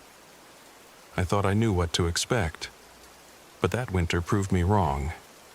It began with the howling. At first, I thought it was wolves. Wolves are common out here, their calls echoing through the trees at night. But this sound was different. It wasn't the high-pitched chorus of a pack, but something deeper, guttural, and solitary. It echoed through the forest like a dying groan, rattling my chest as I sat by the wood stove. I stood and peered out the frosted window. The moon was high, lighting up the pines in silver streaks. Snow blanketed everything, silent and still. But the sound came again, closer now, and my skin prickled. Probably a bear, I told myself, though I knew that was wrong. Bears hibernated this time of year. Whatever it was, it didn't belong. The next morning, I found claw marks on a tree near my cabin. The bark had been shredded, long strips of it hanging loose like skin. Nearby, the snow was disturbed, a series of heavy tracks leading off into the woods. I crouched down to inspect them, my breath curling in the freezing air. They were too big for a wolf, too narrow for a bear. I set traps that day, heavy, steel-jawed ones I'd used to keep foxes away from my chicken coop. The traps weren't meant to kill, just to keep whatever it was from getting too close. That night, the howling came again, louder this time, echoing through the valley. I stoked the fire and sat with my rifle across my lap, waiting. My breath caught at every creak of the old cabin, every shift of the wind. At some point, I must have dozed off because I woke with a start to the sound of snapping wood. Something was on the porch. Heart pounding, I moved to the window and looked out. The faint glow of the moon cast long shadows across the snow, and for a moment, I saw it. A large, dark figure, hunched and slow, moving away from the cabin. I couldn't make out its shape, but it wasn't a bear. When I stepped outside the next morning, I found my traps untouched, but my woodpile overturned. My axe was missing. I walked 5 miles to Eli Stone's cabin the next day. Eli was the closest thing I had to a neighbor, a grizzled old trapper who'd been living out here for decades. I found him sitting on his porch, smoking a pipe and mending a fur coat. "Something's been prowling around my place," I told him. "Big, maybe a bear or—" "Not a bear," he interrupted, his voice gruff. "What do you mean?" Eli squinted at me, his weathered face unreadable. "This time of year, things move through these woods that don't stay long. Best to leave 'em be." I frowned. "You think it's a person?" He didn't answer, just tapped his pipe against the porch railing. "Stay vigilant," he said finally, "and don't go looking for trouble." That night, I found more tracks around my cabin, circling it like a predator stalking prey. A few days later, I decided to follow the tracks. Armed with my rifle and wearing my heaviest boots, I set out at dawn. The snow was knee-deep in some places, but I pressed on, the cold biting my cheeks. The tracks led me deep into the forest, far beyond where I normally ventured. I came to a clearing where the trees opened up, and that's when I saw it. A hidden stash, half buried in the snow. It was a makeshift camp, but no one was there. A torn tarp hung between 2 trees, flapping weakly in the wind. Beneath it, I found cans of food, a sleeping bag and tools, an axe, a hunting knife, and a coil of rope.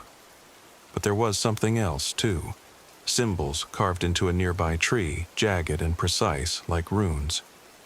I didn't recognize them, but they sent a chill through me. Whoever had been living here didn't want to be found. That night, I returned to my cabin, shaken but determined to put it behind me. But sleep didn't come easily. I kept hearing things, branches snapping, the crunch of snow underfoot, and, once, a soft, deliberate knock at the back door. The next morning, I found my chicken coop smashed, the hens gone.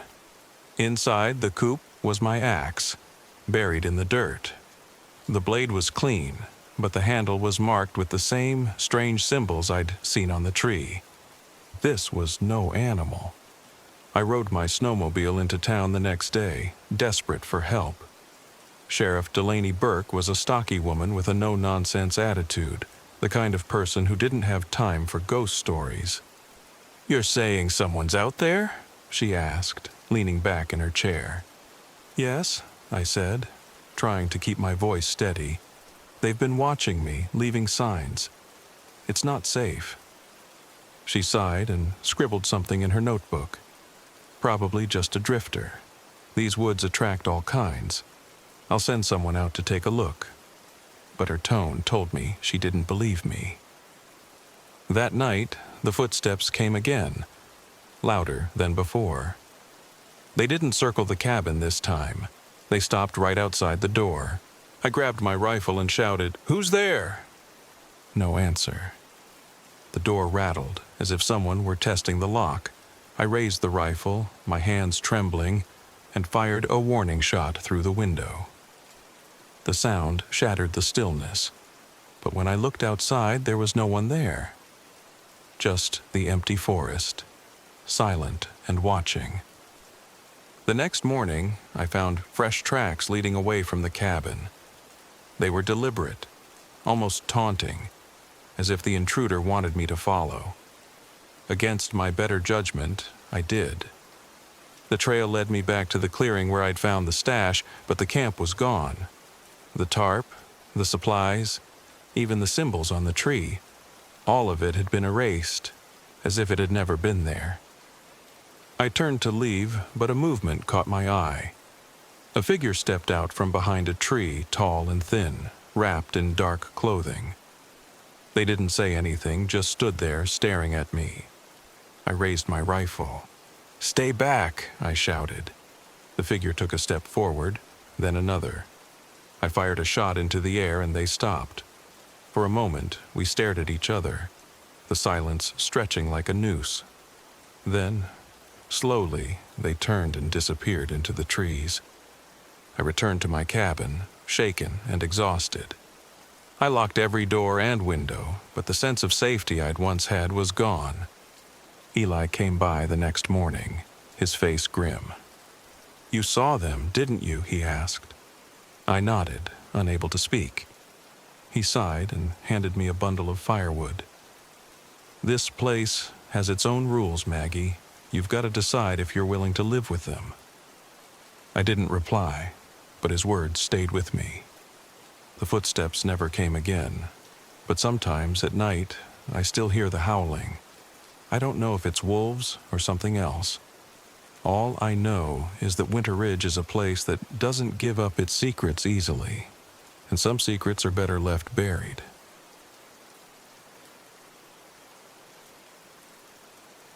My name is Becca Graham, and I'm 30 years old. This happened in the winter of 2023, deep in the Bitterroot National Forest of Montana, where three of us, myself, Ian McAllister, and Jesse Hart, decided to leave everything behind and live off-grid. At first, it seemed like an adventure, an escape from the grinding monotony of city life. But the wilderness has a way of stripping everything down to what it really is. For us, it was the beginning of a nightmare. Ian, who's 32, was the leader of this whole endeavor. He was the one with the big ideas, the dreamer who convinced us we could carve out our own world out here. A little cabin in the woods, surrounded by nothing but nature.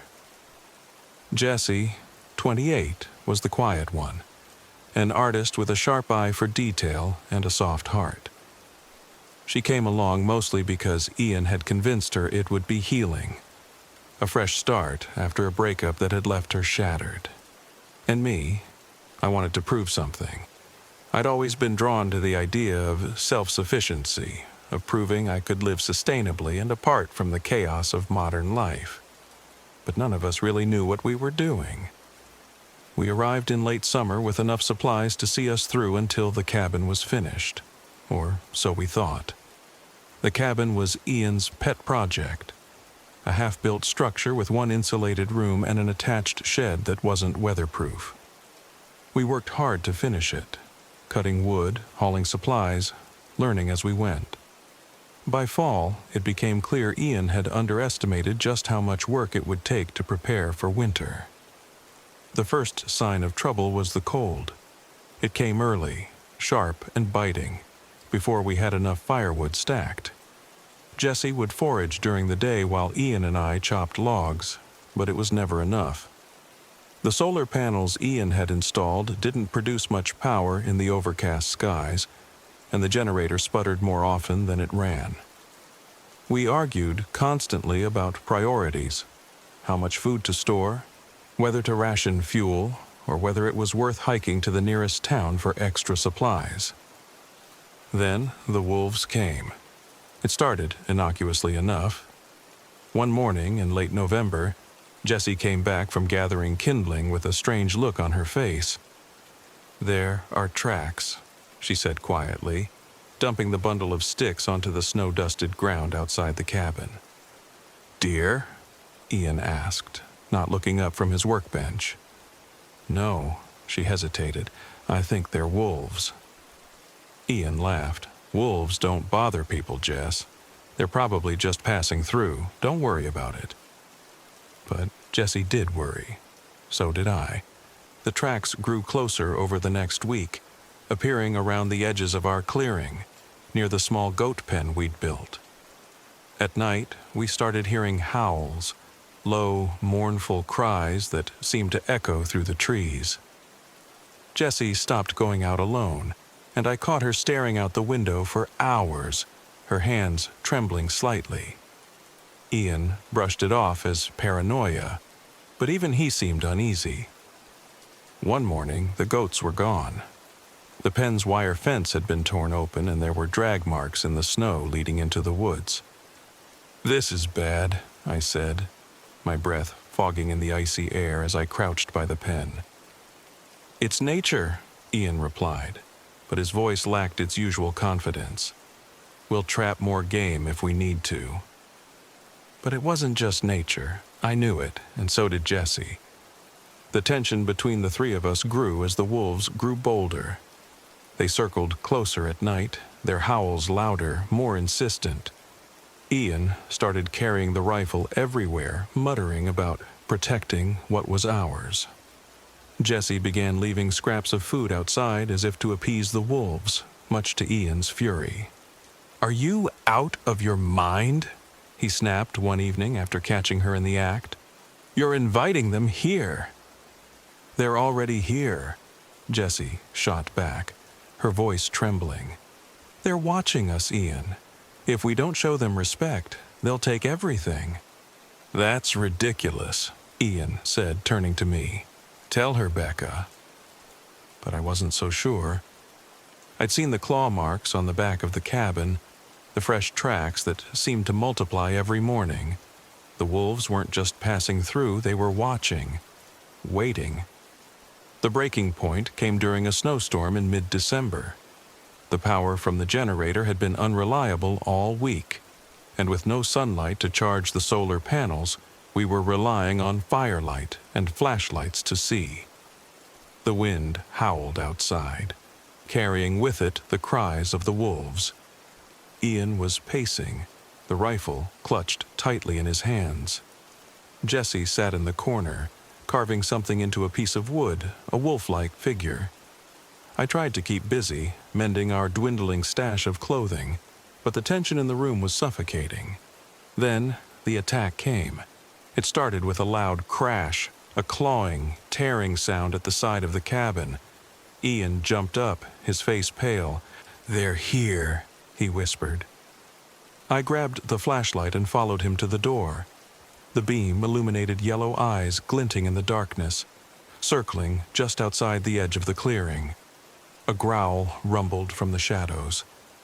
Ian fired a shot into the air, and the sound echoed through the trees. The wolves scattered, but only for a moment. When they returned, they were more aggressive, clawing at the walls, snarling just outside the windows. "We have to fight them off," Ian yelled, his voice shaking. "Don't shoot them," Jessie screamed, clutching the wooden carving to her chest. "They'll never stop if you do." But Ian didn't listen. He aimed at the largest wolf, a hulking gray beast with piercing eyes, and pulled the trigger. The shot rang out and the wolf fell. The rest of the night was chaos. The wolves didn't retreat, they attacked. Ian tried to keep them at bay with the rifle, but there were too many of them. Jessie ran outside at one point, screaming something incoherent, and I had to drag her back in before she froze in the storm. By dawn, the wolves had gone, but the cabin was in ruins. The walls were scratched, the livestock pen destroyed, and Ian was injured. A deep gash across his leg from when he'd tried to fight one of the wolves off with an axe. Jessie was gone. I found her body hours later, a few hundred yards from the cabin, kneeling in the snow as if she'd been praying. Her face was pale, her eyes wide open, and her hands clutching the wolf carving. Tracks surrounded her, but there was no blood, no sign of an attack. It was as if she'd simply given herself to the wilderness. I don't know how I survived the days that followed. I patched Ian's leg as best I could and set out on foot to find help. The snow was waist deep, and every step felt like a battle. I could hear the wolves behind me, their howls echoing through the trees, but they never attacked. When I finally reached a ranger station and brought help back to the cabin, it was too late for Ian. The infection from his wound had spread, and he died before we could move him. I still think about that winter. I think about Jesse and the wolves and the eerie way they seemed to know more about us than we knew about ourselves. I think about Ian, his dreams and his mistakes. And I think about the wilderness, vast and unforgiving, and how it reveals the truth of who we are. I haven't gone back to Bitterroot. Some nights, when the wind howls, I swear I can still hear the wolves, and I wonder if they're waiting for me.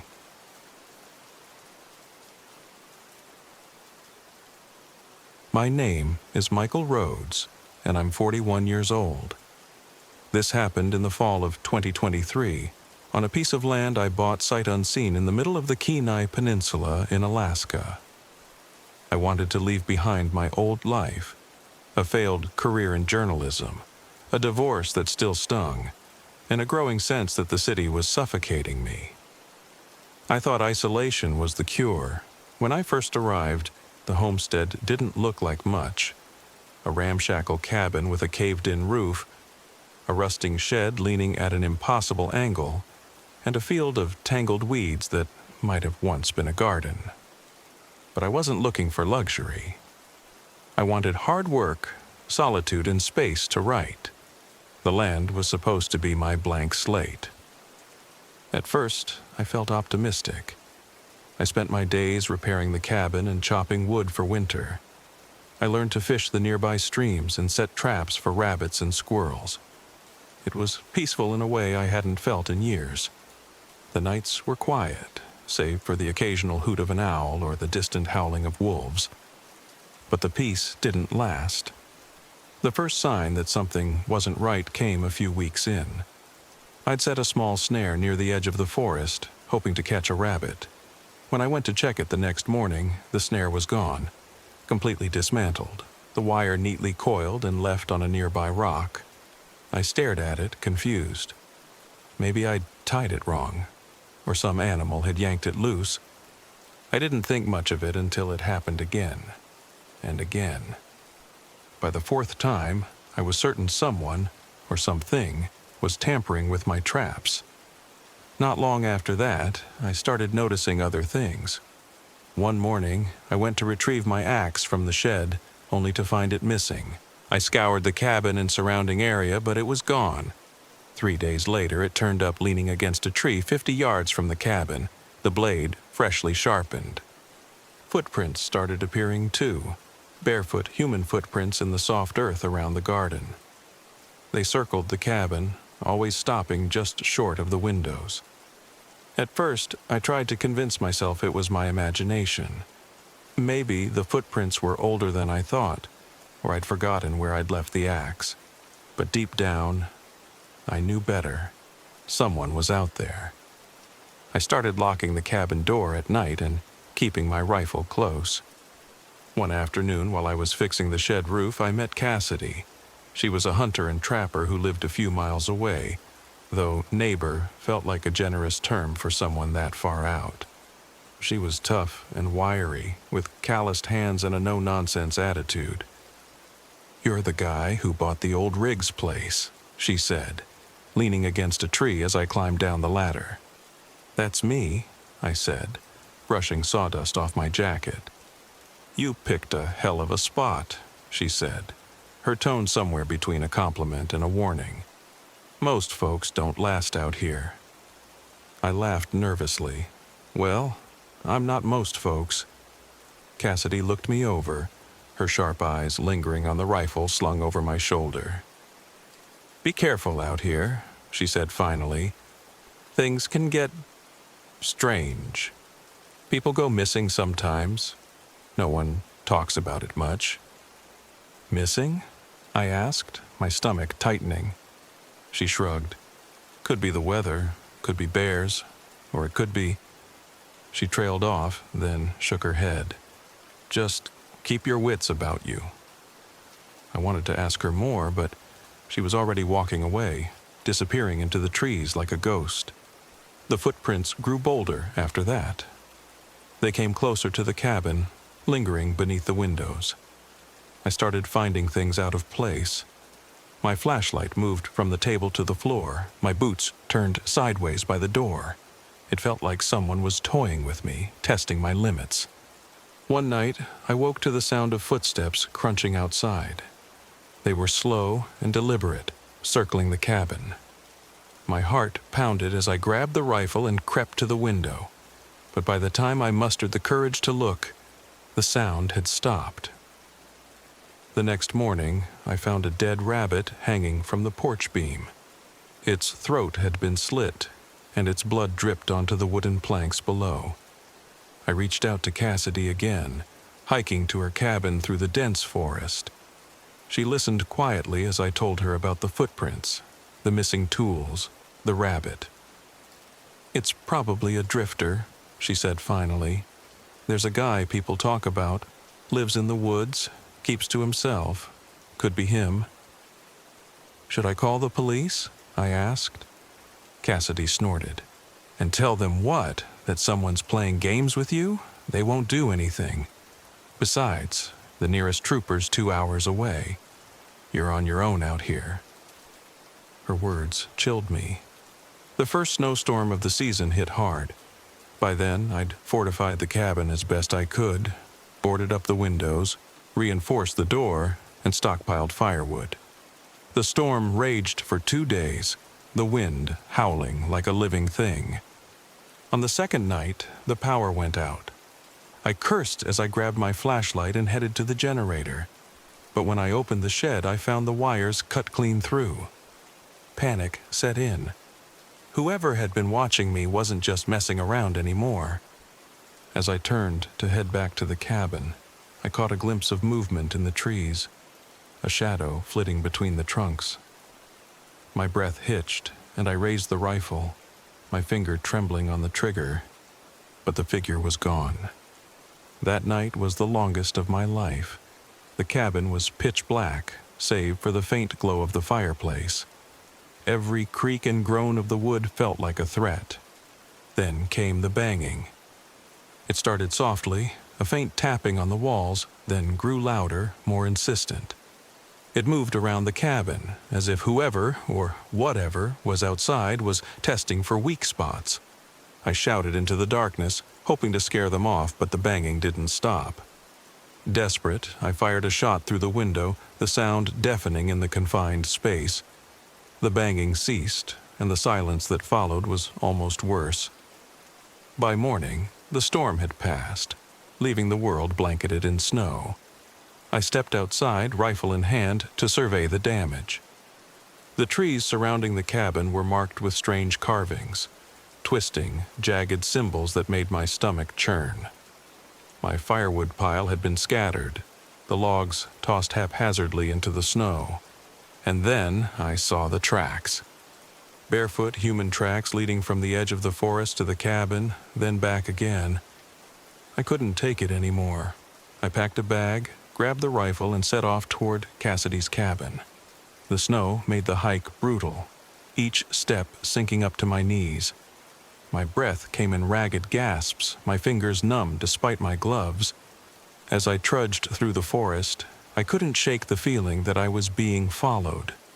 Every so often, I stopped and turned, scanning the trees, but I saw nothing. When I finally reached Cassidy's cabin, I collapsed on her porch, pounding on the door with what little strength I had left. She opened it, her eyes widening when she saw me. "Mike?" I tried to speak, but the words wouldn't come. She pulled me inside and set me by the fire, wrapping a blanket around my shoulders. It took hours to warm up and tell her what had happened. She listened intently, her expression grim. "You can't go back there," she said when I finished. "It's not safe." But I couldn't leave. That land was all I had, my last chance at building something real. "I'll help you," she said finally. "But if this gets worse, you're leaving." No argument. I nodded, though I wasn't sure I could promise that. Cassidy and I returned to the homestead the next day. The snow had covered most of the tracks, but the carvings on the trees remained, stark and menacing. We spent the next week fortifying the cabin even further, adding locks, reinforcing the walls, and setting traps around the perimeter. The intrusions stopped for a while, but the sense of unease never left. I could feel the forest watching me, waiting. The intruder never returned. At least, not while I was there. But even now, I can't shake the feeling that they're still out there, lurking in the shadows, waiting for the right moment. Living in the wilderness taught me one thing: you're never truly alone. And sometimes, that's the most terrifying part.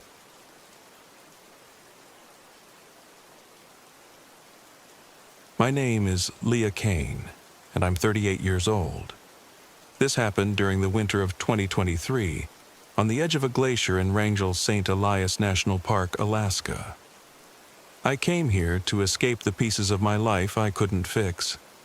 A career in climatology derailed by a near-fatal accident in Antarctica, and a gnawing emptiness I couldn't shake. I thought the solitude and cold would help me heal. For the first few months, they did.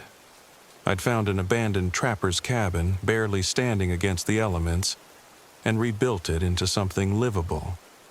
By the time the first heavy snow fell in late October, I'd repaired the roof, insulated the walls, and cut enough wood to see me through the long nights.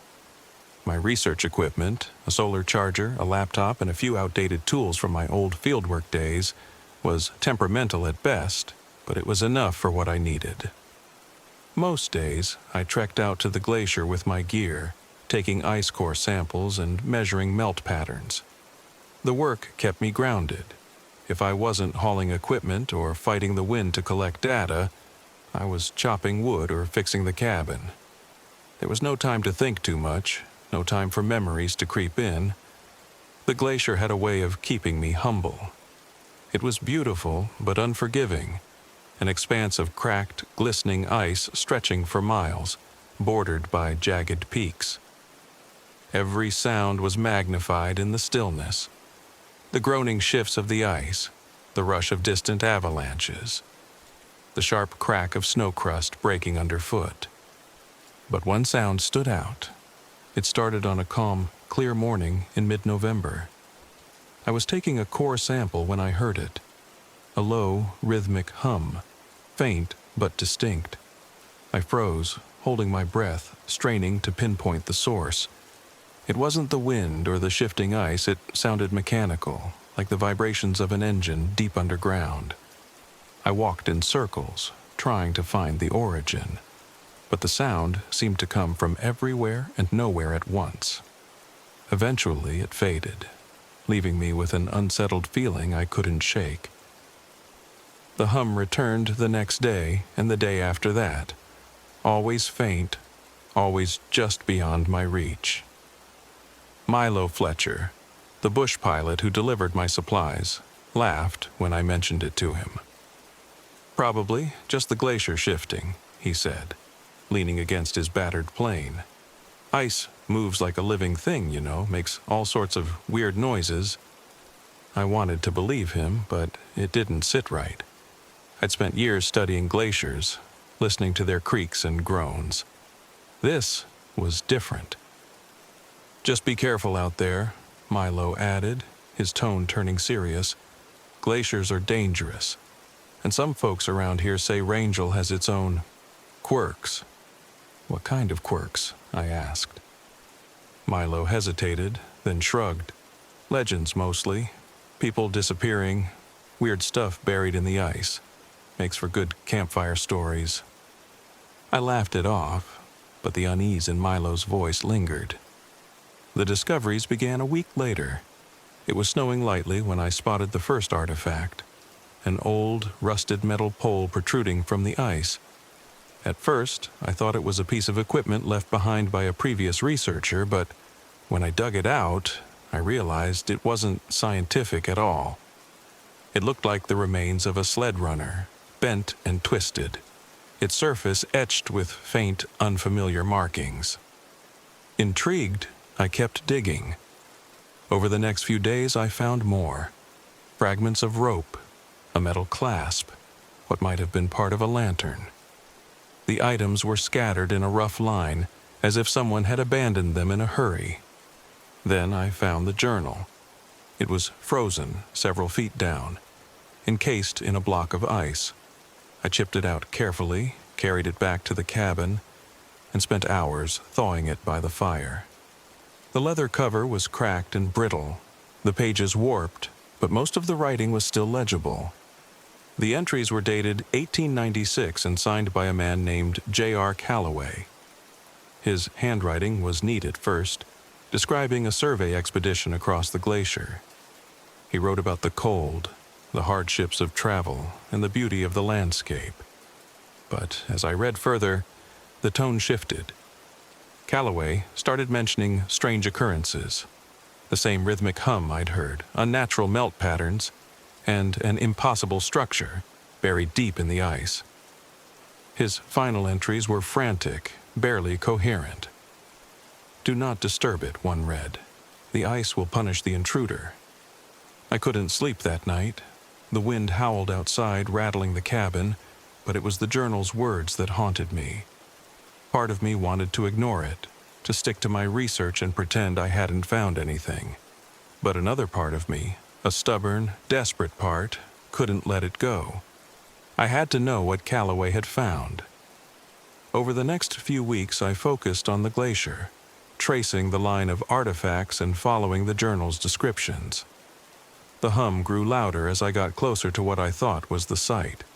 My equipment malfunctioned constantly. Batteries drained inexplicably, my GPS lost signal, and even my compass seemed unreliable. Milo noticed the change in me during his next visit. "You look like hell," he said, handing me a box of supplies. "What's going on?" I hesitated, then showed him the journal. He flipped through it, his frown deepening with each page. "You need to let this go," he said firmly. "Whatever's out there, it's not worth your life." "I'm not giving up," I said, my voice shaking with a mix of anger and conviction.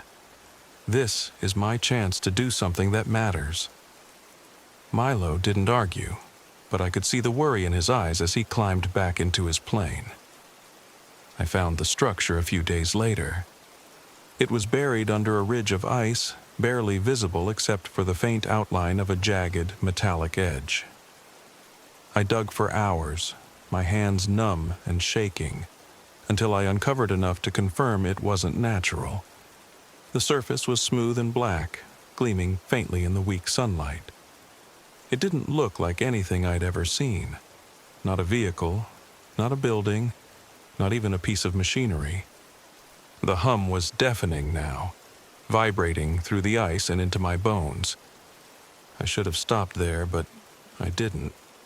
That night, a storm rolled in, trapping me in the cabin. The wind screamed, and the temperature plummeted. But it wasn't the weather that frightened me. It was the voices.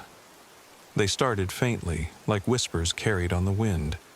I couldn't make out the words, but the tone was pleading, almost mournful.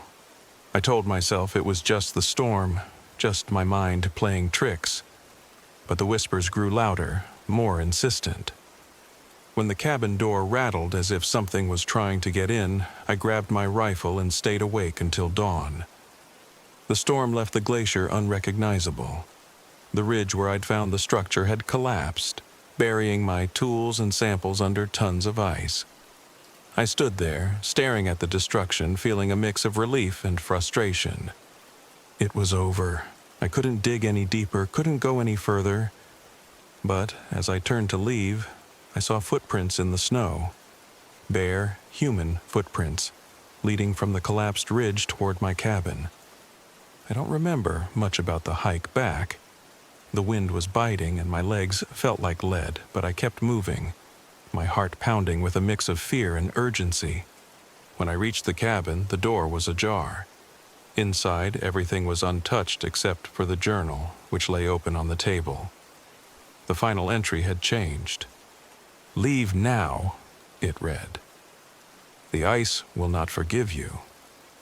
Milo found me 2 days later, half frozen and delirious. He flew me to safety, though I couldn't explain what had happened. I never went back to the glacier. Sometimes, late at night, I hear the hum in my dreams, feel the cold creeping back into my bones. I don't know what I found out there, and I'm not sure I want to. But I know this: the wilderness doesn't give up its secrets easily, and some are better left buried.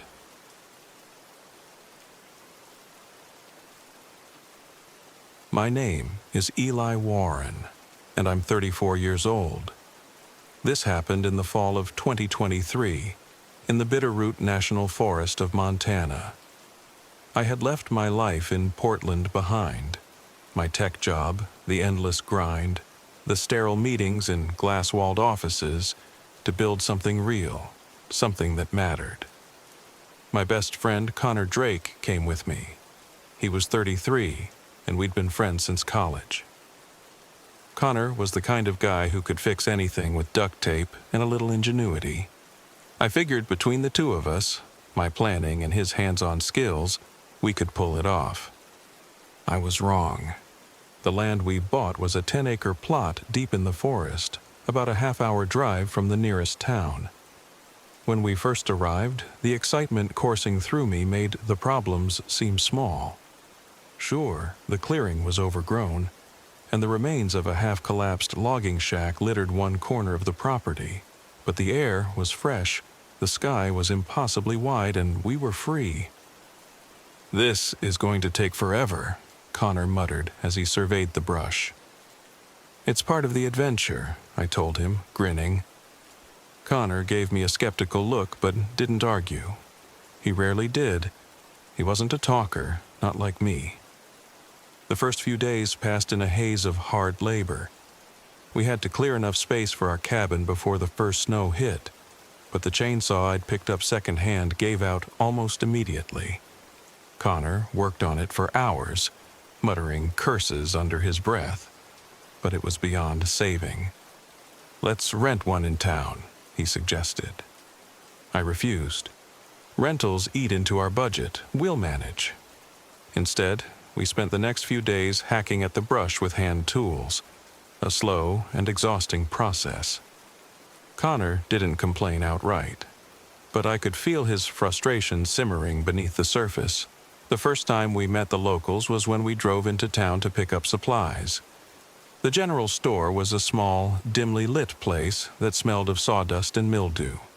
I was chatting with the cashier, a middle-aged woman with a tired smile, when a man in a faded baseball cap stepped up behind us. "You boys the ones on Lacey Creek?" he asked, his tone casual but his eyes sharp. I nodded. "That's right, just getting started out there." The man's lip curled. "City boys don't last long in these parts. Best you keep to yourselves." Connor and I exchanged a glance but didn't respond. We packed our supplies and left quickly. Back at the property, things began to unravel. The solar panels I'd ordered online arrived cracked, likely damaged in transit, and were useless. The generator we'd brought as a backup worked, but it was loud enough to scare off wildlife and drew attention. Then there were the nights. It started with the chainsaw. Around midnight, as we were settling into our tents, we heard it. The unmistakable roar of a saw cutting through wood. It was distant but distinct, coming from deep in the forest. "You hear that?" I whispered. Connor nodded. "Probably just some logger. On federal land, they'd need permits." Connor shrugged. "Not our business." I didn't argue, but the sound unsettled me. A week later, we found the first marker. It was a red slash painted on a tree just inside our property line. "What the hell is this?" Connor asked, frowning. "No idea," I admitted. "Maybe forestry marks?"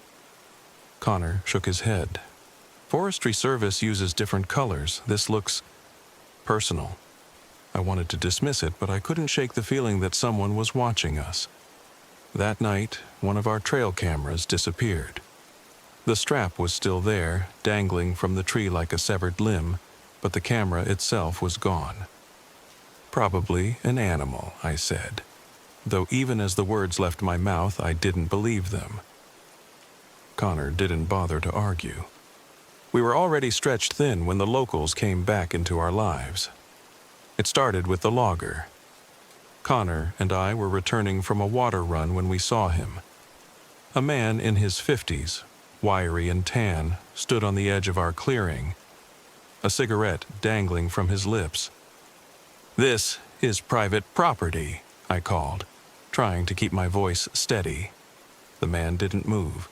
He blew a stream of smoke into the crisp air and stared at us. "You filed a complaint with the feds," he said flatly. I stiffened. A week earlier, I'd reported the sounds of logging to the Forestry Service. They'd promised to investigate, but I hadn't heard back. "We heard chainsaws at night," I said. "Figured it was worth looking into." The man chuckled, low and humorless. "You think you're the sheriff out here? Keep poking your nose where it don't belong, and you'll regret it." Connor stepped forward. His fists clenched, but I put a hand on his arm. The logger turned and walked away, disappearing into the woods. That night, everything came to a head. It started with the generator. Around 10 p.m., it sputtered and died. I went outside to check it and found it smashed, wires dangling like spilled guts. Spray painted on the side of the cabin was a crude message: "Go home." Connor stood beside me, his face pale. "This isn't random," he said. I nodded, my stomach twisting. "We need to talk to Sophie." Sophie Carpenter was one of the few locals who didn't treat us with open hostility. She lived a few miles down the road, a single mom raising 2 young boys. We'd met her early on, and she'd helped us identify edible plants and warned us about the bears. When we arrived at her house, she listened quietly as I explained what had happened. "Logging's a big deal out here," she said when I finished. "There's legal and illegal operations, and the lines get blurry. But what you're dealing with, that's personal. Someone doesn't want you here." "What do we do?" Connor asked. Sophie hesitated. "You could leave." I shook my head. "No, this is our land." Her expression darkened. "Then keep your head down, and don't call the feds again." The next day, we found the chainsaw. We followed the sound deep into the woods where we stumbled upon a group of 3 men cutting trees. They'd cleared a small patch, the ground littered with felled trunks. "Hey!" I shouted. The men turned, their faces blank. One of them, the logger from before, smirked. "This is federal land," I said. "So?" "You don't have permits." The logger stepped forward, his smirk widening. "And what are you going to do about it, city boy?" Connor grabbed my arm. "Let's go." "No," I said, shaking him off. "This isn't right." The logger's smirk faded. He pulled a pistol from his belt and pointed it at the ground between us. "You've got 5 seconds to turn around," he said. I stared at him, my heart hammering in my chest. Connor tugged harder. "Eli, let's go!" I finally relented, and we retreated, the logger's laughter echoing in my ears. That night, the fire came. It started small, a flickering orange glow on the edge of the clearing. By the time we noticed, it was too late. The flames spread quickly, consuming the dry brush and licking at the walls of the cabin. Connor and I fought to contain it, throwing dirt and water at the fire, but it was hopeless. The cabin burned to the ground, along with most of our supplies. "We can't stay here," Connor said, his voice breaking. I nodded, tears streaming down my face. We packed what little we had left and drove to Sophie's. She let us stay the night, but the damage was done. Connor left the next morning, heading back to Portland. He didn't say goodbye. I stayed for another week, camping on the scorched remains of our property, but the dream was over. The locals didn't want us there. The wilderness didn't want us there. In the end, I had no choice but to leave. Now, months later, I sit in a cramped apartment in the city trying to make sense of what happened. I wanted to escape the world, to live a life that mattered. Instead, I found hostility, danger, and failure. The Bitterroot took everything from me, and I'm still not sure if I deserved it.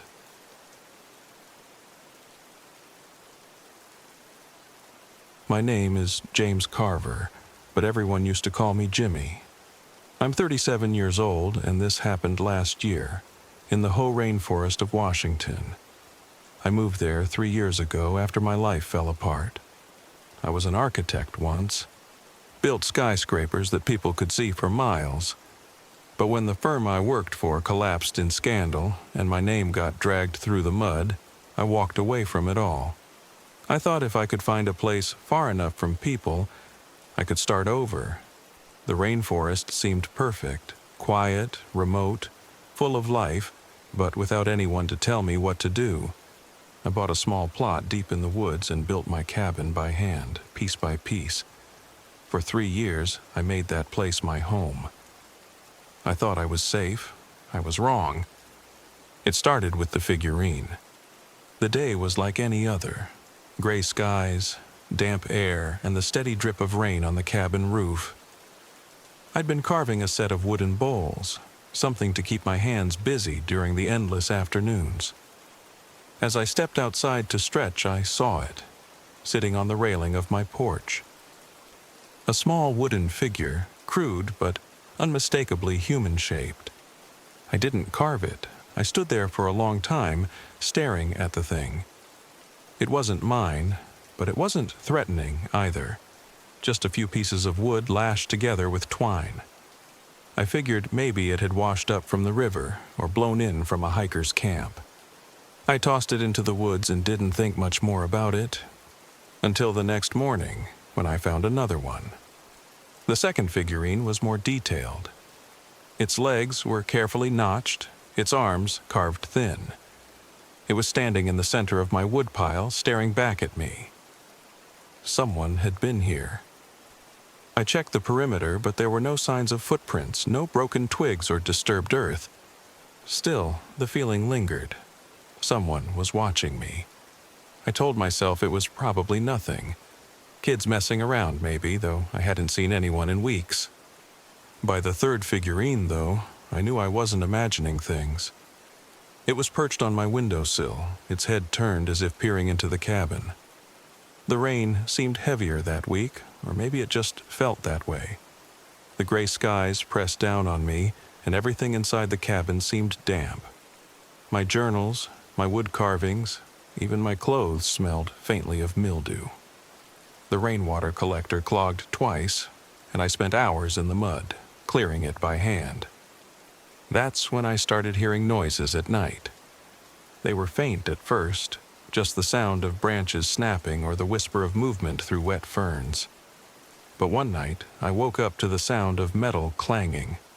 It was coming from the lean-to where I kept my tools. I grabbed my flashlight and my hunting knife and stepped outside. "Who's there?" I called, my voice trembling despite myself. No answer. I swept the flashlight beam across the lean-to, but it was empty. Still, the uneasy feeling in my chest wouldn't go away. A week later, I found the trail camera. It wasn't mine. Someone had tied it to a tree just beyond my property line. When I checked the memory card, the images sent a chill down my spine. There were pictures of my cabin, taken from a distance, and of me, working outside. But the last photo was the worst. It showed a man standing at the edge of the trees, watching the cabin. His face was blurred, but his build was unmistakable. tall, broad-shouldered, wearing a dark jacket. Someone had been stalking me. I told Lila about it the next time she came by. Lila Brenner was a park ranger, one of the only people I talked to regularly. She'd check in every month or so to make sure I was alive and hadn't been eaten by a bear. When I showed her the photos, she frowned. Could be a poacher, she said, or a hiker who got too curious. Do poachers leave carved figurines? She hesitated. No, but it's probably nothing. Just someone passing through. It doesn't feel like nothing. She promised to report it to her supervisor, but I could tell she didn't think it was a big deal. After she left, I set up traps around the property. Rudimentary alarms made of fishing line and tin cans. That night, one of them went off. The sound jolted me awake, the clatter of cans hitting the ground, followed by hurried footsteps. I grabbed my flashlight and knife and crept outside. The rain had slowed to a drizzle, and the forest was eerily quiet. The tripwire near the woodpile had been triggered, but whoever had been there was gone, except for the figurine they left behind. This one was different. It was larger than the others, about a foot tall and far more detailed. Its legs were bent as though it was crouching, and its face had been carefully carved into a crude smile. I smashed it against the tree and threw the pieces into the river. The next few days were a blur of paranoia. I kept the knife with me at all times, slept with the rifle by my bed, and jumped at every sound. My traps went off twice more, but I never caught anyone. Then, late one night, I heard a voice. It was faint, almost inaudible over the sound of the rain, but it was unmistakably human. Someone was outside the cabin, whispering. I stepped out onto the porch, rifle in hand, and shouted into the darkness, "Show yourself!" Silence. Then I saw him, the man from the photo, standing at the edge of the clearing, just beyond the reach of my flashlight. "You don't belong here," he said, his voice low and calm. "Neither do you," I thought, but I couldn't bring myself to speak. He turned and disappeared into the trees. By morning, I'd had enough. I packed a bag with supplies, intent on finding his campsite. If he was going to stalk me, I was going to confront him. I followed the faint trail of footprints through the mud, deeper into the forest than I'd ever gone. After hours of searching, I found it. A crude campsite hidden among the ferns. There were more wooden figurines, scattered across the ground like some kind of offering. A tarp stretched between two trees, and pinned to it was a map of my property, marked with X's. My cabin, my rainwater collector, my lean-to. He'd been watching me for weeks. I was about to leave when I heard the snap of a twig behind me. I spun around, knife raised, and saw him standing there just a few feet away. "Why are you doing this?" I demanded. He smiled, a slow, unsettling grin. "Because I can." That was all he said before he lunged at me. The fight was brutal and chaotic. He was bigger and stronger, but I had the knife, and I fought like my life depended on it, because it did. We grappled in the mud, slipping and struggling, until I finally drove the blade into his side. He let out a sharp gasp and collapsed, blood mixing with the rain-soaked earth. I staggered back, trembling, and watched as he crawled away into the woods.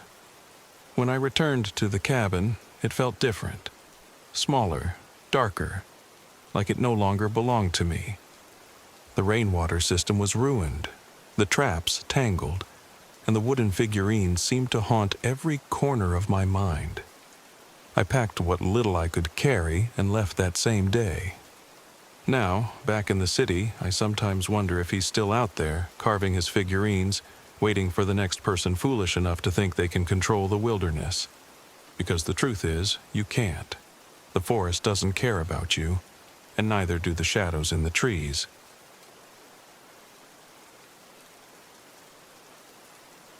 My name is Mara Ellison, and I'm 42 years old. This happened in the fall of 2023 in the Selway Bitterroot Wilderness, where I've lived alone for 3 years. I came here to disappear, to forget who I was and what I'd done. The cabin isn't much, just a single room with a wood stove, a cot, and a rough-hewn table, but it's enough.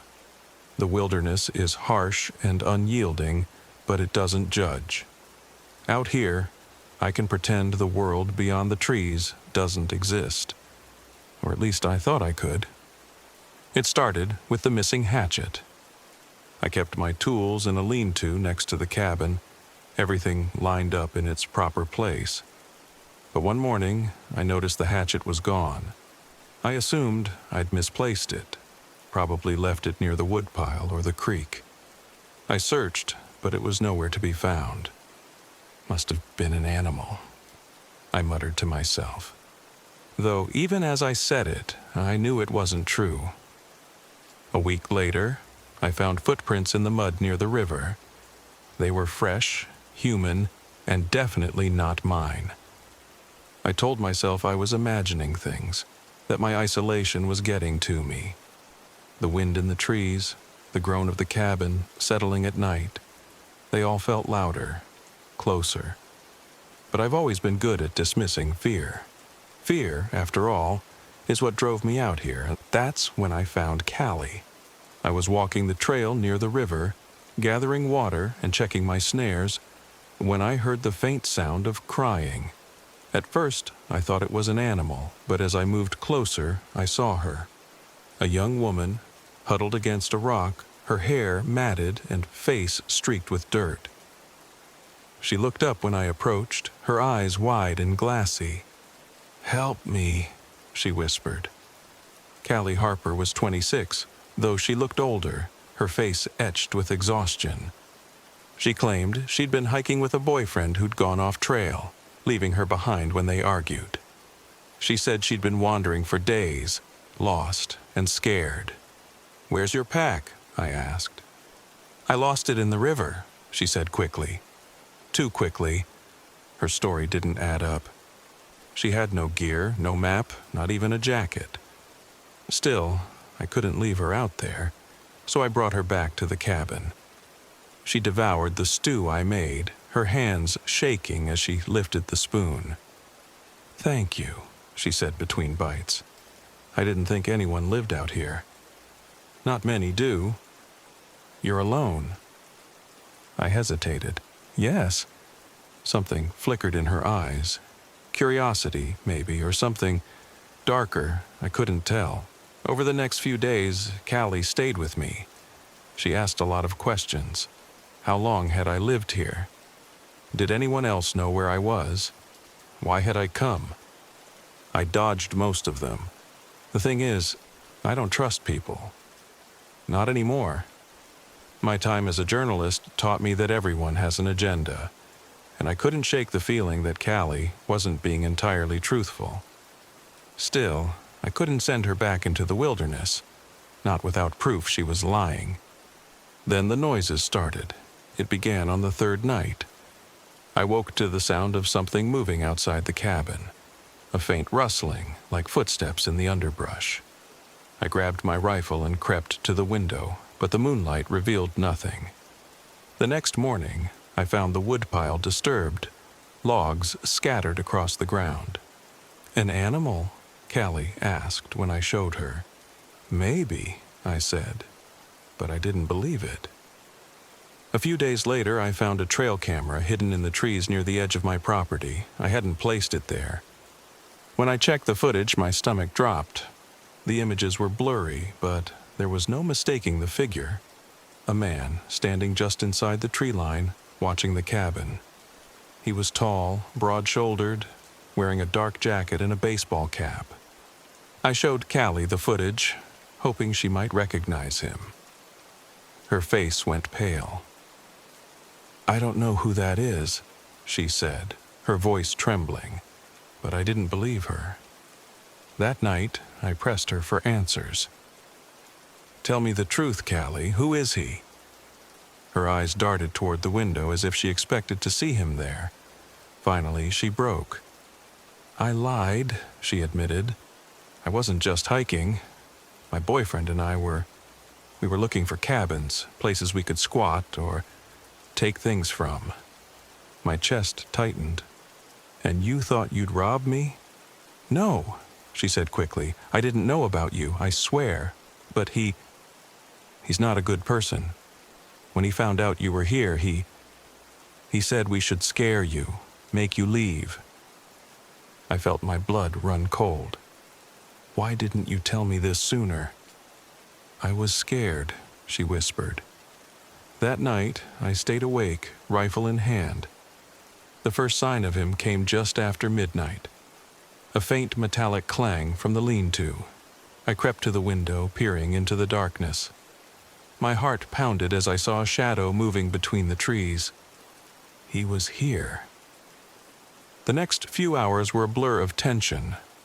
I'd set traps around the cabin earlier, a tripwire that triggered a clanging pot, snares made from fishing line. I hoped they'd slow him down. Around 2 a.m., I heard it, the sharp metallic crash of the tripwire. I stepped outside, rifle raised. The air was icy, my breath fogging in the moonlight. "Get out of here!" I shouted into the trees. Silence. Then I saw him, standing at the edge of the clearing. He was holding my missing hatchet, the blade glinting in the moonlight. "You don't belong here," he said, his voice low and cold. I raised the rifle. "Neither do you." The standoff didn't last long. Callie, who'd been hiding in the cabin, stepped outside. "Please stop!" she cried. The man turned toward her, his face twisted with rage. "You lied to me, Callie," he snarled. "You said she was just some crazy old hermit." "Leave her alone," she shouted. In the chaos, he lunged at her. I fired, the shot ringing out into the night. I missed. He fled after that, disappearing into the woods like a ghost. I stood there, shaking, the rifle still raised. "We have to leave," Callie said, her voice trembling. "He'll come back." By morning, the reality of the situation sank in. I couldn't stay here, not with someone hunting me on my own land. We packed what little we could carry and headed toward the nearest road, a 6-hour hike through rough terrain. The entire time, I felt his presence, like eyes boring into the back of my skull. We reached the road by dusk. A trucker passing by gave us a ride into town, and I reported the incident to the local authorities. They said they'd look into it, but I knew better. Out here, justice is slow, if it comes at all. Callie disappeared not long after. She left a note, apologizing for dragging me into her mess. I haven't seen her since. Now, months later, I'm back in the city, trying to rebuild a life I thought I'd left behind. The wilderness gave me peace, but it also reminded me of something I'd forgotten. You can't outrun the world. It will always find you.